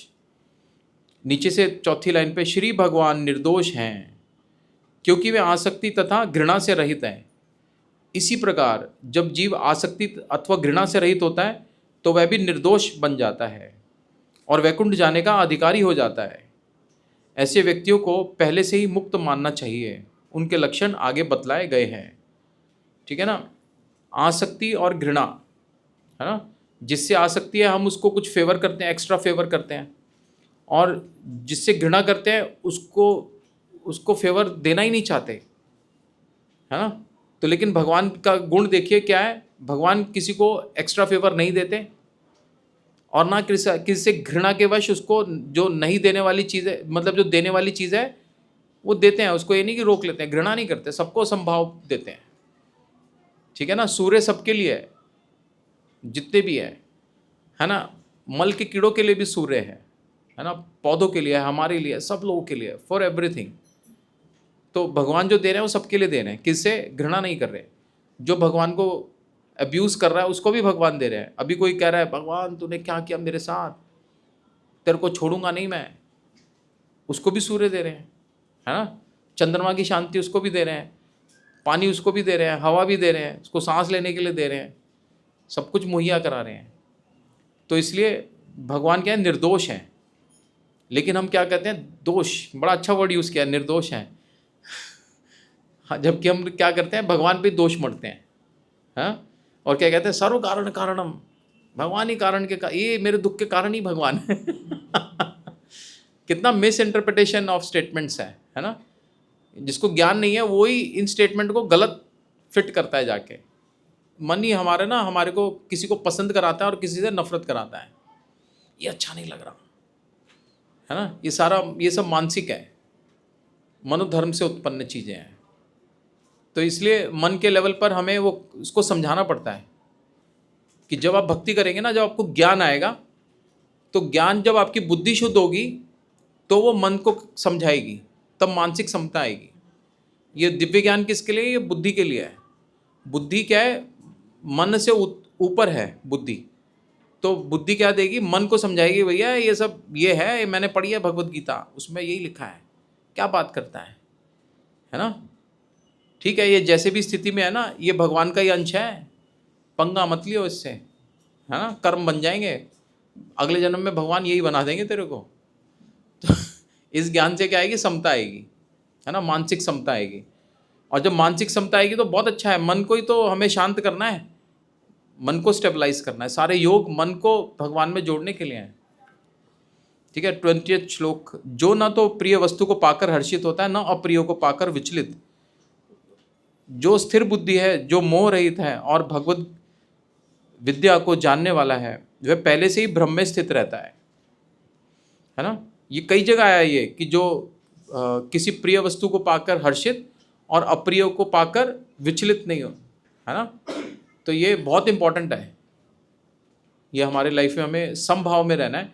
किसी सिचुएशन बेस्ड हमें रिएक्शन नहीं देनी, हाँ। लॉटरी लग जाए ना आपकी 100 करोड़ की तो कोई बात नहीं, शांत रहिए, चेक दे दीजिए यहाँ आके बड़ा सा। तो है ना, दुख है तो उसमें बहुत ज़्यादा रुदाली नहीं बन जाना, है ना। तो इसलिए तो ये इम्पोर्टेंट है ना। स्थिर बुद्धि का व्यक्ति है तो वो क्या है, ब्रह्म में स्थित है। वो इसका मतलब कि उसको आत्मज्ञान हो चुका है और वो उस पर स्टेबलाइज हो गया है। ये हम पढ़ रहे हैं लेकिन हम अभी स्टेबलाइज नहीं हुए हैं, अगर हमारी अभी परिस्थिति तो नहीं है ना प्रभु जी, किसी को लगता है ऐसे, है ना? तो ये ठीक है, हम प्रैक्टिस जो कर रहे हैं ना, हम हाई चीज़ के ऊपर काम कर रहे हैं। देखो क्या भगवान की कृपा आती है ना? कहते हैं यहाँ पर स्वरूप सिद्ध व्यक्ति के लक्षण दिए गए हैं, जो स्वरूप सिद्ध हो गया है। पहला लक्षण यह है कि उसमें शरीर और आत्म तत्व के तादात्म्य का भ्रम नहीं रहता, है ना? कि वो शरीर और आत्मा को डिफ्रेंशिएट करके रहता है, मैं आत्मा हूँ, मैं शरीर नहीं हूँ। वह भली भांति जानता है कि वह शरीर नहीं है अपितु भगवान का अंश है। अतः कुछ प्राप्त होने पर ना तो उसे प्रसन्नता होती है, ना ही शरीर की कुछ हानि होने पर शोक करता है। मन की यह स्थिति स्थिर बुद्धि या आत्मबुद्धि कहलाती है ना? ये उसकी सिचुएशन बता रहे हैं कि वो जो अपने को आत्मा के स्तर पे समझ रहा है ना, जो आत्म साक्षात्कार जिसका हो चुका है, वो ऐसा संतुष्ट व्यक्ति होगा। कुछ नुकसान भी हो गया तो कोई बात नहीं, ये मेरे भाग्य का था। कुछ आ गया, भगवान की कृपा हो गई, है ना? डिस्टर्ब नहीं होगा, मेंटल डिस्टर्ब नहीं होगा उसका। इस ज्ञान के कारण वह परम सत्य अर्थात ब्रह्म, परमात्मा तथा श्री भगवान के ज्ञान को भली भांति जान लेता है। वदंति तत्वविदम यत ज्ञानम अद्वयम ब्रह्मेति परमात्मेति भगवान इति शब्दते। प्रभुपाद जी के तात्पर्य है ना, ये सारे श्लोकों के मीनिंग है। बताओ, इतने सारे श्लोकों के मीनिंग प्रभुपाद जी इसमें दे देते हैं ना, क्या जबरदस्त कनेक्शन चलता है। आप भागवतम पढ़ेंगे ना जब आपको, और भागवतम के बाद, भागवतम की अंडरस्टैंडिंग के बाद भगवत गीता, आप इतना रिलीज करोगे कि क्या चीज़ प्रभुपाद जी ने लिखी है। हाँ, क्योंकि वो ब्रह्म में स्थित है तो इसका मतलब वो ज्ञान में स्थित है। और उसको क्या ज्ञान है कि भगवान के 3 फीचर्स हैं, है ना? ब्रह्म ज्योति का फीचर, परमात्मा फीचर और भगवान डायरेक्ट फीचर। तो कहते हैं इसको भली भांति जान लेता है, तो वो क्या तत्वविद बन गया, तत्व से जानने वाला हो गया भगवान को। कहते हैं ना, पहले भगवान से जानने से पहले अपने को जानो। हु एम आई, एक सेशन होता है ना उसमें, हु एम आई। तो हु एम आई में इस्टेब्लिश रहना है कि who am I am a soul. और सोल का काम क्या है, वो सोल की एक्टिविटीज में रहेगा। आत्मा का क्या कार्य है, भगवान की सेवा करना, पार्ट एंड पार्सल है ना। तो भगवान की सेवा करेगा, दास के भाव में रहेगा, तो इसी भाव में स्थित रहना है। भगवान को जानने के ना तीन स्टेजेस हैं। एक ब्रह्म ज्योति, ब्रह्म, परमात्मा और भगवान, 3 स्वयं भगवान। ठीक है, परम सत्य को 3 स्तर पे जाना जा सकता है। जो कंप्लीट फॉर्म है दैट इज श्री भगवान, भगवान को डायरेक्ट पूरा जानना। ब्रह्म ज्योति क्या है, दिस इज इनकम्प्लीट नॉलेज। अगर किसी के पास सिर्फ इतनी है तो, किसी के पास ब्रह्म और परमात्मा की है तो वो भी अभी इनकम्प्लीट है। कंप्लीट किसके पास है, भक्तों के पास है, क्योंकि उनके पास भगवान की नॉलेज है। हाँ, परमात्मा का देखिए कोई लोक नहीं है। परमात्मा तो भगवान का वो फीचर है जो इस धराधाम पर आता है सब जीवों के साथ रहने के लिए है, लेकिन उनका कोई लोक नहीं है परमात्मा का। ठीक है, हाँ, तो वो सारे यहीं रहते हैं, ऊपर नहीं है, भौतिक संसार में है। कारणोदक्षाई और गर्भोदक्षाई, है ना, गर्भ धारण करने वाले। आप सोचते हो कि स्त्रियाँ ही गर्भ धारण करते, भगवान भी गर्भ धारण कर, इसलिए उनको माता पिता कहते हैं। भगवान को माता भी है, 1000 साल तक गर्भ में रखा है हमारे को। पहले माता पिता तो वही हैं। 21 में आते हैं, आज खत्म करना है हमारे को, छोटा सा चैप्टर है। ऐसा मुक्त पुरुष भौतिक इंद्रिय सुख की ओर आकृष्ट नहीं होता, अपितु सदैव समाधि में रहकर अपने अंतर में आनंद का अनुभव करता है। इस प्रकार स्वरूप सिद्ध व्यक्ति पर ब्रह्म में एकाग्रचित होने के कारण असीम सुख भोगता है। वो इंद्रिय सुख की तरह अट्रैक्ट नहीं हो रहा, लेकिन अंदर वो क्या कर रहा है, परब्रह्म से एकाग्रचित होकर। स्वरूप सिद्ध व्यक्ति मतलब अपने को आत्मा का रियलाइजेशन कर लिया, शरीर को अलग से समझ लिया। अब वो कह रहा है ये तो बाहर वाले तो काम करते रहने दो, और मैं भगवान के साथ अपनी ट्रांजैक्शन करता हूँ और एंजॉय करता हूँ। ठीक है, क्लियर है या कोई डाउट है? आप इसी शरीर में रहते हुए बस अपनी चेतना को कृष्णा कॉन्शियस करना है, और अंदर परमात्मा के साथ या भगवान की कथाएं सुनकर आप अंदर एंजॉय करते रहिए, अपने अंतरकरण में ही आनंद लेते रहिए। जब आप अंदर ये this is the higher taste, फिर आपको बाहर इंद्रिय तृप्ति होगा ना, आपको लगेगा नहीं, आपको लगेगा क्या कर रहे हैं लोग, पिक्चर देखने जा रहे हैं, कैसे तैयार होके जा रहे हैं, है ना, खर्चा भी कर रहे हैं और पसीना भी बहाएंगे, पता नहीं क्या मिलेगा इनको, हमें तो यही मजा आ रहा है। ये परिस्थिति लानी है हमारे को, इसी को मैच्योर कहते हैं कि इसी को मैच्योर करना है इस सिचुएशन को। हाँ, तो इसमें यमुनाचार्य जी का एग्जाम्पल बहुत अच्छा आया कि वो कहते हैं जब से मैं श्री कृष्ण की दिव्य प्रेम भक्ति में लगकर उनमें नित्य नवीन आनंद का अनुभव करने लगा हूँ, तब से जब भी काम सुख के बारे में सोचता हूँ तो इस विचार पर ही थूकता हूँ और मेरे होंठ अरुचि से सिमट जाते हैं। अरुचि मतलब नो इंटरेस्ट, है, कोई इंटरेस्ट नहीं है, बेकार की चीज़ है। ब्रह्मयोगी अथवा कृष्ण भावना भावित व्यक्ति श्री भगवान की प्रेम भक्ति में इतना अधिक लीन रहता है कि इंद्रिय सुख में उसकी तनिक भी रुचि नहीं रह जाती। भौतिकता की दृष्टि में काम सुख ही सर्वोपरि आनंद है, सारा संसार उसी के वशीभूत है। और भौतिकतावादी लोग तो इस प्रोत्साहन के बिना कोई कार्य ही नहीं कर सकते। ये जो काम सुख है, उल्टा सीधा काम कराना होता है, तो ये काम सुख का ही लालच देते हैं उसको, और कोई भी बड़े से बड़ा काम करा लो आप अंदर जाके, अगर आप ये प्रोवाइड करा देंगे तो। होता है ना ऐसे, जब पहले पिक्चरें देखते थे तो हमने उसमें देखा ऐसे, है ना। और अब देखिए कमाल की बात है, कहते हैं कि जो डिवोटीज हैं इतने बिजी हो जाते हैं, उनको काम सुख के लिए टाइम ही नहीं मिलेगा, इतना बिजी कर देते हैं, थका देते हैं उनको, इतना सेवा ले लेते हैं उनसे। Spiritual pressure. आज एक पोएम का पार्ट मैंने सुना, बहुत अच्छा लगा मेरे को। फर्स्ट लाइन कि कोयले को कैसे हीरा बनाया जाता है, उसको प्रेशराइज किया जाता है ना। तो कहते हैं कि आध्यात्मिक प्रेशर से मैं कोयला था, मेरे को क्या बना दिया, हीरा बना दिया। एक है ही, अभी रिलीज़ हो गई एक बहुत अच्छी, एक हमारे बड़े सीनियर वैष्णव हैं, और एक बहुत सीनियर वैष्णव जी के लिए उन्होंने पोएम लिखी, आपको भी जल्दी पहुंचेगी। तो यही है कि डिवोटी इतनी सेवा करते हैं, या उनको कई बार प्रेशर महसूस होता होगा कि एक के बाद एक आती रहती है सेवा, है, लेकिन जो उसको ले लेता है ना, वो क्या बन जाता है, हीरा बन जाता है बाद में। हीरा कहते हैं कितना हार्ड होता है, हीरे को कटर के लिए कांच कितना हार्ड होता है, हीरे का पार्ट होता है जिससे कटिंग करते हैं, कांच कटिंग होती है ना, हीरे से काटते हैं, चिर ऐसे टक काट देना है, तो इतना हार्ड होता है। वो कैसे हुआ है, स्पिरिचुअल प्रेशर से। तो भक्त इतना पक जाता है ना, इतना पक जाएगा कि वो ये काम सुख, ये बहुत छोटी मोटी चीज़ है, इसको तो हम यूँ ही काट देंगे टकटक, है ना। तो यहाँ पर जो जीव अंदर भगवान के साथ सुख ले रहा है ना, अंतर्मुखी हो गया, जो इस सुख में आ गया, उसको बाहर के सुख का कोई लगेगा ही नहीं। और लोग कहेंगे नहीं ये सुख तो सबसे बड़ा है, कि तो यहाँ यमुनाचार्य का कहते हैं उसमें थूकता हूँ, है ना। नेक्स्ट पे चलते हैं, 22।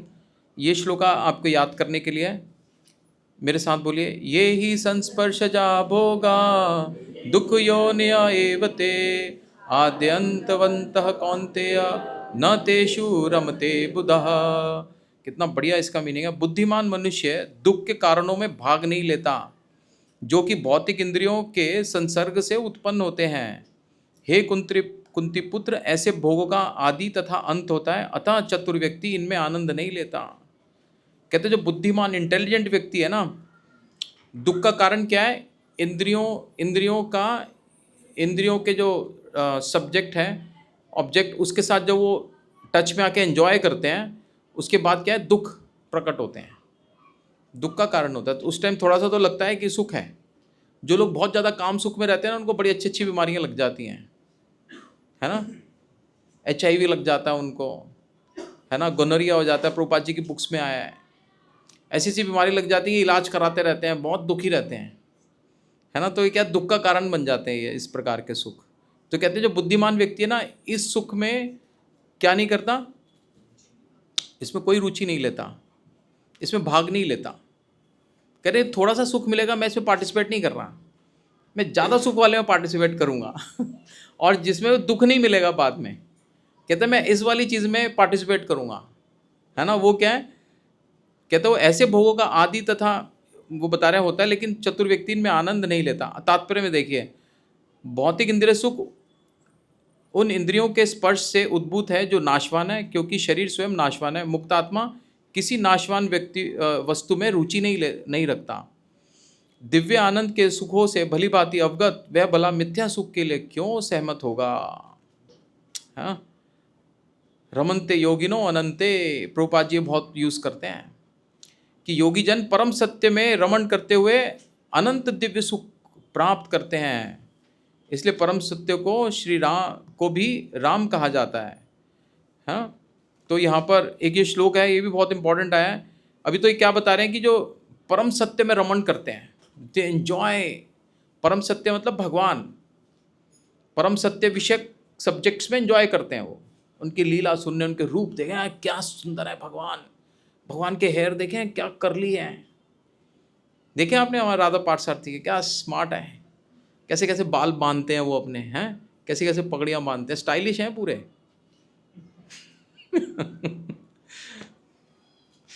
तो कहते हैं कि वो इन्हीं में रमण करते हैं, इन्हीं में दिव्य आनंद का सुख प्राप्त करते हैं। अब इसके बाद देखिए कि वो क्या बता रहे हैं इसमें भागवतम में, नायम देहो देह भाजाम निर्लोके कष्टान कामान अर्हति विडभुजाम ये। हाँ, तो क्या बता रहे हैं कि अपने पुत्रों को बता रहे हैं, ऋषभ देव क्या बता रहे हैं कि हे पुत्रों, इस मनुष्य योनि में इंद्रिय सुख के लिए अधिक श्रम करना व्यर्थ है। ऐसा सुख तो सूकरों को भी प्राप्त है। इसकी उपेक्षा तुम्हें इस जीवन में तप करना चाहिए, जिससे तुम्हारा जीवन पवित्र हो जाए और तुम असीम दिव्य सुख प्राप्त कर सको। कहते हैं तो सुअर को भी मिला हुआ है, इसके लिए क्या प्रयास करना है? तपो दिव्यम पुत्र का ये न सत्वम, है ना। नेक्स्ट लाइन में कह रहे हैं कि किसके लिए तपस्या करो? दिव्य के लिए, क्योंकि जिससे असीम सुख के लिए तैयारी करो। ये क्या छोटा सा सुख है, जरा सी देर का है, इस सुख के लिए क्या करना है? बड़ी चीज के लिए टारगेट करना है। हाँ, अतः जो यथार्थ योगी या दिव्य ज्ञानी है वे इंद्रिय सुख की ओर आकृष्ट नहीं होते, क्योंकि वे निरंतर भव रोग के कारण है ना। यहीं पर रह जाएगा वो व्यक्ति, इंद्रिय सुख में रहेगा तो यहीं पे ही रह जाएगा। जो भौतिक सुख के प्रति जितना भी ही आसक्त होता है, उतने ही अधिक भौतिक दुख मिलते हैं। जितना यहाँ का सुख देखेगा उतना ही ज़्यादा उसको दुख मिलेगा, उतना ज़्यादा प्रयास करेगा, अटैचमेंट बढ़ेगी, और जितनी ज़्यादा भौतिक से अटैचमेंट है उतना ज़्यादा दुख है। ठीक है। अच्छा, ये आप पूछना चाहते हैं कि जो यथार्थ योगी किसको कहा है? जो कि यहाँ पर किन लोगों के लिए कह रहे हैं? जो परमात्मा के ऊपर ध्यान लगा रहे हैं। एक्चुअली प्रभुपाद जी हमें कौन से तात्पर्य दे रहे हैं? हमें कृष्ण भावना भावित तात्पर्य दे रहे हैं। भगवान योगियों के विषय में बता रहे हैं, क्योंकि योगी का भी लक्ष्य वही है जो कि भक्ति योगी का है ना। तो जो लोग भगवान, जो परमात्मा के दर्शन हृदय में कर रहे हैं ना, उनके लिए बोला जा रहा है। लेकिन प्रभुपाद जी क्या स्मार्टली ले रहे हैं, उनको सीधा भगवान से कनेक्ट कर रहे हैं, ताकि हम भटक के अपने ना और ना भटके इस धरती के ऊपर, और जन्म ना भटके।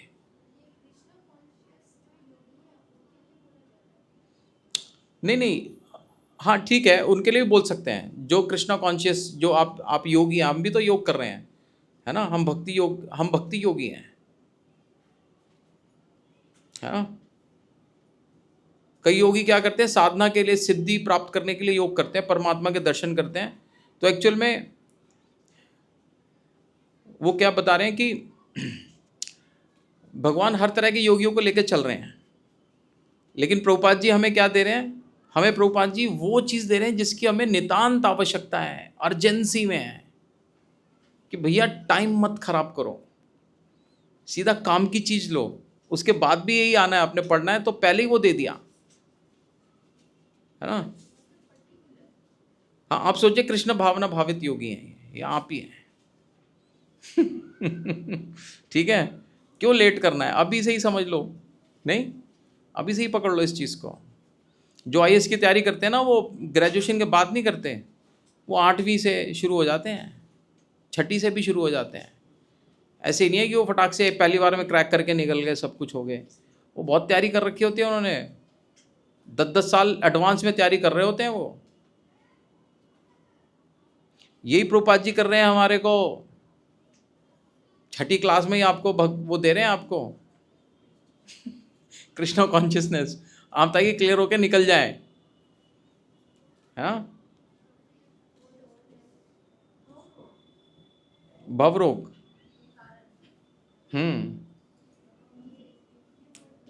ये भौतिक संसार में रहना ही भवरोग है ना, कंटामिनेटेड है जो हम इसमें रह रहे हैं। ठीक है, 23 पे चलते हैं। यदि इस शरीर को त्यागने के पूर्व कोई मनुष्य इंद्रियों के वेगों को सहन करने तथा इच्छा एवं क्रोध के वेग को रोकने में समर्थ होता है तो वह इस संसार में सुखी रह सकता है। अब क्या करना पड़ेगा, इंद्रियों के शरीर में रह रहा है ये भी भगवान की एक शक्ति है, अपरा शक्ति है भगवान की। और ये शक्तियां हैं, इनको आप हल्का मत सोचिएगा, इन शक्तियों का एक अलग वेग होता है, ये अपना जोर मारेंगी, है ना। आप यूथ को देखते हैं, यूथ को, इनको अगर मैदा नहीं दोगे ना, मोटा अनाज नहीं खाना चाहते ये, इनको मैदा की बनी चीज़ें चाहिए, फ्राइड चाहिए, मिर्ची चाहिए, चटपटा चाहिए, क्योंकि इंद्रियों का वेग होता है। हाँ, और बुढ़ापे में आके अरे ये क्या खाते हो, हमारे दादा दादी माँ बाप क्या करेंगे, ये क्या खाते हो, भाई ये क्या बोलते हैं, क्या खाते हो, बस यही झगड़ा चलता रहता है। ये इंद्रियों की वजह से झगड़ा है, उनकी इंद्रियों की डिमांड है ना। अच्छा, बच्चों को रोटी और दाल खिलाओगे ना, कभी नहीं खाना चाहेंगे, और बड़ों को वही, क्योंकि उनको ज्ञान हो गया, या कहो कि उनकी इंद्रियों का वेग बैठ गया है ना। तो ये चीज़ है। तो इंद्रियों का वेग आएगा, उसको सहन करना है इस शरीर में रहते हुए, इस शरीर को त्यागने से पहले। ये नहीं कि दांत गिर गए तो अब हमने छोड़ दिया जी, अब मुर्गा फुर्गा नहीं खाते हम। कहाँ से चबाओगे, हैं, अब तो उसकी स्लरी खा लो हैं, हमने छोड़ दिया है। अब हम पिक्चर देखने नहीं जाते, आपको दिखता कहाँ है जो पिक्चर देखने जाओगे, सुनने में कहाँ आता है आपको। अब हम नहीं जाते डिस्को, अब हम डांस करने नहीं जाते, तुम्हारी घुटने तो खत्म हो चुके हैं, कहाँ डांस करोगे। तो कह रहे हैं कि इस शरीर को त्यागने से पूर्व हमें इनको रोकने में समर्थ, चैलेंज लेना है।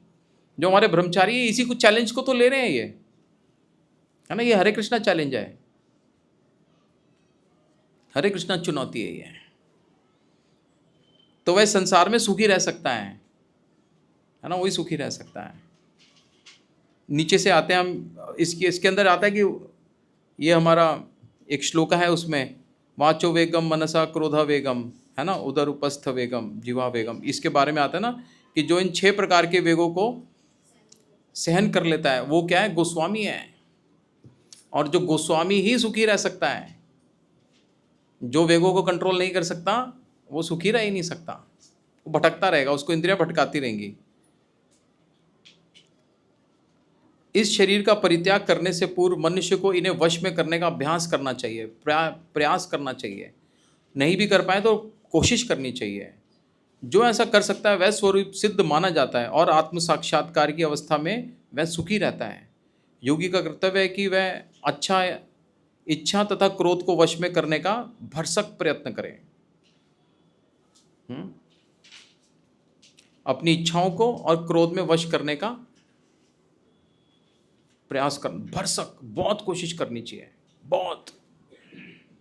इच्छाएं किसकी, इंद्रियों की डिजायर आएंगी ना, इंद्रियां डिजायर करेंगी, बस मेरे को खाना है, पिज्जा ही खाना है, चलो चलो, बांध दो उस बंदे को वहां पे कहीं पर रस्सी से, कुर्सी से ही बांध दो नहीं। नेक्स्ट पे चलते हैं, 24। जो अंतःकरण में सुख का अनुभव करता है, जो कर्मठ है और जो अंतःकरण में ही रमण करता है तथा जिसका लक्ष्य अंतर्मुखी होता है, वह सचमुच पूर्ण योगी है। वह परब्रह्म में मुक्ति पाता है और अंततोगत्वा ब्रह्म को प्राप्त होता है। अपने हृदय के अंदर ही सुख का अनुभव कर रहा है, इंद्रियों से नहीं चाह रहा, है ना। पेड़ के नीचे बैठ के हमारे गोस्वामी जन आनंद का अनुभव कर रहे थे, है ना। कूलर वूलर नहीं लगाया था उन्होंने वहाँ पे, एसी तो खैर अब भी नहीं लगता, कूलर लगता है, कूलर नहीं लगाया है ना। जो कर्मठ है अंतःकरण में ही रमण करता है, जिसका लक्ष्य अंतर्मुखी होता है, वह सचमुच पूर्ण योगी और परब्रह्म में मुक्ति पाता है, ब्रह्म को प्राप्त होता है। तात्पर्य में आते हैं, जब तक मनुष्य अपने अंतःकरण में सुख का अनुभव नहीं करता तब तक भला ब्रह्म सुख बाह्य सुख को प्राप्त कराने वाली बाह्य क्रियाओं से वह कैसे छूट सकता है। तो इसके लिए बाहर की एक्टिविटीज या बाहर के सुख को छोड़ने के लिए अंदर का सुख इंपॉर्टेंट है। इसीलिए कहा जाता है रीडिंग करने के लिए, जब आप भगवत गीता भागवतम पढ़ेंगे ना तो आपको आंतरिक सुख मिलेगा और फिर आपका बाह्य सुख अपने आप जाएगा बेकार। आप रीडिंग किया, हम अभी कल ही बुक रीडिंग कर रहे थे, प्रभुपाद बुक पढ़ रहे थे, तो मैंने देखा कई लोगों को एक बुक के पेज की लिमिट दी गई 292 टू 296 पेज। अब देखा, जिसको देखो किसी ने 296 पे अपनी गाड़ी की ब्रेक ही नहीं मारी, बहुत आगे निकल गए गाड़ी लेकर। प्रभु जी कहाँ पहुँच गए? प्रभु जी हम 299 पर आ गए हैं। प्रभु जी आप आगे ले गए, यू टर्न लेकर वापस आओ। है। और यही नहीं, बड़े बड़े सारे जितने वहाँ पे बड़े बड़े भक्त लोग बैठे थे सब आगे निकल गए। मैं कहा आज क्या हुआ, सबकी गाड़ियों में ब्रेक नहीं लग रही है? प्रभु जी रुका नहीं जा रहा, मन कर रहा है गाड़ी चलाते ही रहें, आगे बढ़ते ही जाए। इसका क्या मतलब है? They were enjoying reading the scriptures, they were enjoying the Prabhupada Lilamrita, इतना एनग्रॉस हो गए उसके अंदर। यही तो सुख है ना। तो कहते हैं जब हम रीडिंग में इतना एनग्रॉस होकर एंजॉय करेंगे ना, बाहर सोचेंगे हाँ क्या हो रहा है टीवी में, मम्मी देखो बहुत अच्छा कार्टून आ रहा है तू देख, है ना, हट तू बिजी है, चुपचाप फिर पढ़ने लग गए, है ना। अच्छा इसको तो भूख भी नहीं लग रही होगी, वो बहुत अच्छा है चलो।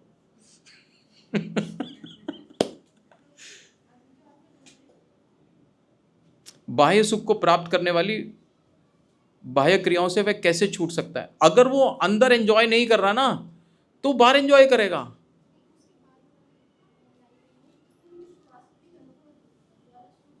हाँ, वास्तविक अनुभव द्वारा सुख भोगता है, वो अनुभव करता है जब अंदर ना रियलाइजेशन करता है अब चीज़ों को ना, वो रियलाइज करेगा। वो कृष्ण भूलिया जीव भोगवांछा करे। तो अभी वो अंदर जब सुख ले रहा है ना तो वो भोगवांछा खत्म हो जाएगी और भगवान के साथ संबंध होने के कारण उसके अनुभव होंगे अच्छे अच्छे। क्योंकि मेरे को बहुत आई एक्सपीरियंस्ड ब्लिस, मैं जब भगवान के दर्शन करता हूँ मैं संसार को भूल जाता हूँ। आप देखो ना, यही होता है ना, सारे घर को बाहर को सबको भूल जाते हैं जब भगवान के दर्शन करते हैं। तो जब हम रीडिंग कर रहे हैं ना तो हम भी सब, हमें क्या होगा, क्या वर्ड यूज़ किया है, अनुभव होंगे वास्तविक। They are the real experiences. ये जो हम जितने एक्सपीरियंस कर रहे हैं ना ये सारे क्षणिक एक्सपीरियंस हैं और ये सब नाशवान है। आपको याद है आपको 1 साल पहले का एक्सपीरियंस क्या था? कहाँ बैठे थे आप? कुर्सी पे थे, खड़े थे, पैदल थे, टीवी देख रहे थे, क्या? कुछ भी याद नहीं। ये वास्तविक जो अनुभव है ना वो आपको आएगा। हाँ, अतः वह किसी भी स्थान में मौन भाव से बैठकर अंतःकरण में जीवन के कार्यकलापों का आनंद लेता है। ऐसा मुक्त पुरुष कभी बाह्य भौतिक सुख की कामना नहीं करता। यह अवस्था ब्रह्मभूत कहलाती है। ब्रह्मभूत प्रसन्नात्मा न शोचति न कांक्षति, समा सर्वेषु भूतेषु मद भक्तिम लभते पराम। कह रहे जो इस ब्रह्मभूत अवस्था में आ जाता है, ब्रह्मभूत अवस्था मतलब कि अब वो अपने को आत्मा समझ रहा है और वो आत्मा के एंजॉयमेंट का कार्य कर रहा है। अब वो मेरे साथ किसने क्या किया, मेरी सास ने मेरे को बहुत दुख दिया, मेरी बहू ने दिया, वो सब भूल जाएगा, भूल जाएगी, है ना।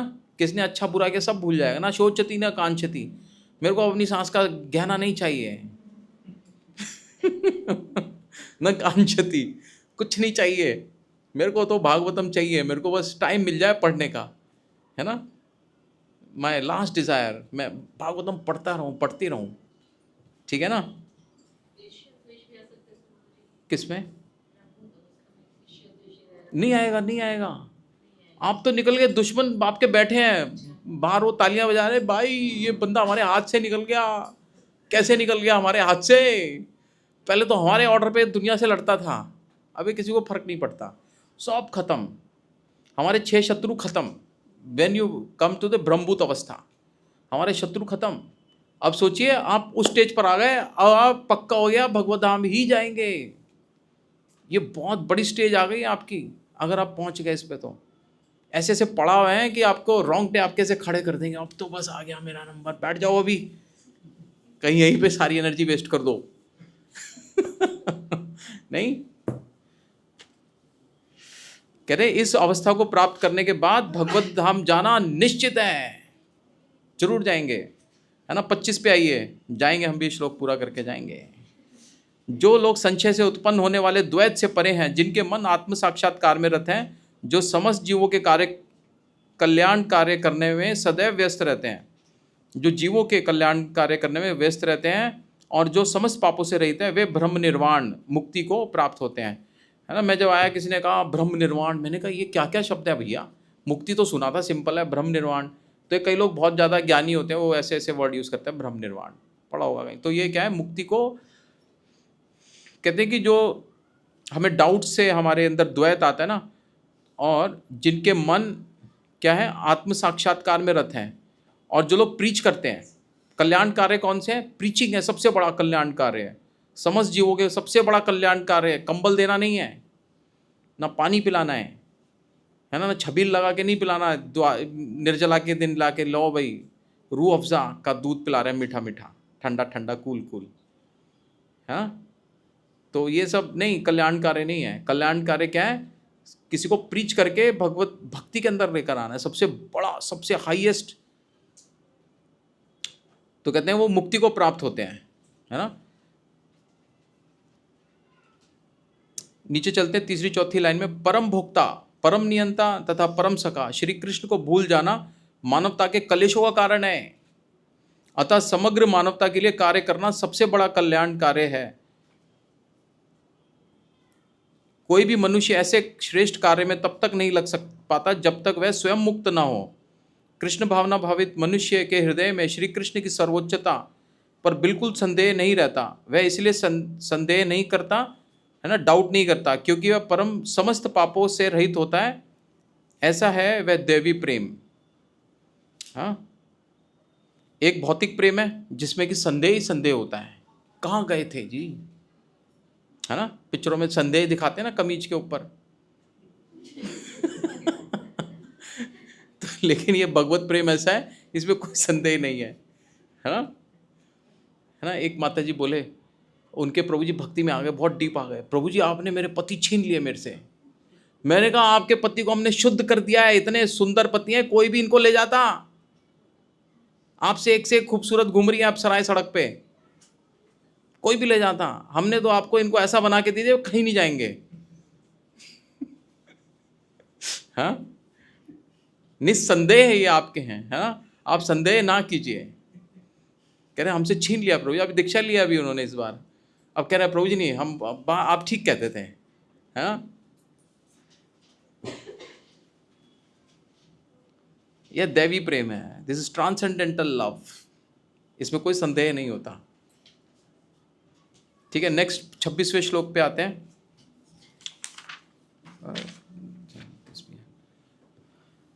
जो क्रोध तथा समस्त भौतिक इच्छाओं से रहित है, जो स्वरूप सिद्ध आत्म संयमी है और समसिद्धि के लिए निरंतर प्रयास करते हैं, उनकी मुक्ति निकट भविष्य में सुनिश्चित है ना। भौतिक इच्छाओं, क्रोध से भी ये उसको लगे रहना है, ये इन चीज़ों को हमेशा ध्यान रखना है। और समसिद्धि के लिए, और समसिद्धि क्या है, हरितोषणम, भगवान को प्रसन्न करने में लगे रहना ही सिद्धि है। हाँ, और तो उससे क्या, जो लगा रहेगा उसकी मुक्ति क्या है, सुनिश्चित है ना। भागवतम में क्या बताया, भक्ति पूर्वक भगवान वासुदेव की पूजा करने का प्रयास तो करो। बड़े से बड़े साधु पुरुष भी इंद्रियों के वेग को उतनी कुशलता से रोक पाने में असमर्थ नहीं हो पाते जितना कि वे जो सकाम कर्मों की तीव्र इच्छा को समूल नष्ट करके और श्री भगवान के चरण कमलों की सेवा करके दिव्य आनंद में लीन रहते हैं। अब यहाँ बता रहे हैं कि वेगों को कौन कंट्रोल कर पाता है, जो भक्ति कर रहे हैं, है ना। सकाम करते, हम सकाम कर्म में भी व्यक्ति को भक्ति में लगा देते हैं। जो सकाम कर्म में लगाओ ना, प्रभु जी थोड़ा सा दान दो ना, प्रभु जी आओ ना, मंदिर आओ ना, आओ, उनसे बढ़िया आरती करा दी, बढ़िया से करा दिया, भक्ति में प्रसाद खिला दिया, कान में हरि नाम डाल दिया, उसको भक्ति की चीज़ें डाल दी बहुत जल्दी, अर्ली स्टेज में ही, है ना। जैसे छठी के बच्चे को आइस की तैयारी शुरू करा दी, उसको पता ही नहीं मैं क्या कर रहा हूँ, उसको पता ही नहीं वो क्या क्या करा दिया आपने, प्रसाद खिला दिया, कथा सुना दी, भगवत गीता डिस्ट्रीब्यूट करा दी, स्पॉन्सर करा दिया, सब कुछ लगा दिया उसका, है ना, उसकी लक्ष्मी शुद्ध कर दी। अब वो क्या है, जैसे वो भक्ति में आएगा ना, तो उसके जितने भी इंद्रियों के वेग हैं वो कंट्रोल होने शुरू हो जाएंगे। उनको बड़ा लगता है, अरे मेरे प्रभु जी भक्ति में जा रहे हैं, सब कुछ छोड़ देंगे, ये तो एंजॉयमेंट छोड़ देंगे लाइफ का, है ना। कई लोगों को इतना विश्वास है, हमसे भी ज़्यादा विश्वास उनको है कि भक्ति तो इनको चेंज कर देगी। यहाँ देखो माता जी को डाउट हो रहा है, सबको डाउट हो रहा है कि क्या होगा हमारे साथ। अरे बाहर वाले से पूछ लो, उसको हमारे पर कितना कॉन्फिडेंस है। है ना, या उसको भक्ति के प्रोसेस पे कितना कॉन्फिडेंस है। तो इसलिए ये बता रहे हैं कि इतना इंपॉर्टेंट है। कहते हैं बद्ध जीव में कर्म के फलों को भोगने की इच्छा इतनी बलवती होती है कि ऋषियों मुनियों तक के लिए कठोर परिश्रम के बावजूद ऐसी इच्छाओं को वश में करना कठिन होता है, इतनी पावरफुल होती हैं। लेकिन जो कृष्ण चेतना में निरंतर भक्ति करता है, आत्म साक्षात्कार में सिद्ध होता है, वह शीघ्र ही मुक्ति प्राप्त करता है।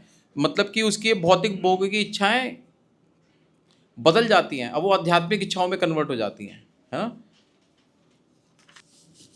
यहीं रोकें, कल करें, ठीक है, एक श्लोक रह गया, कल करेंगे।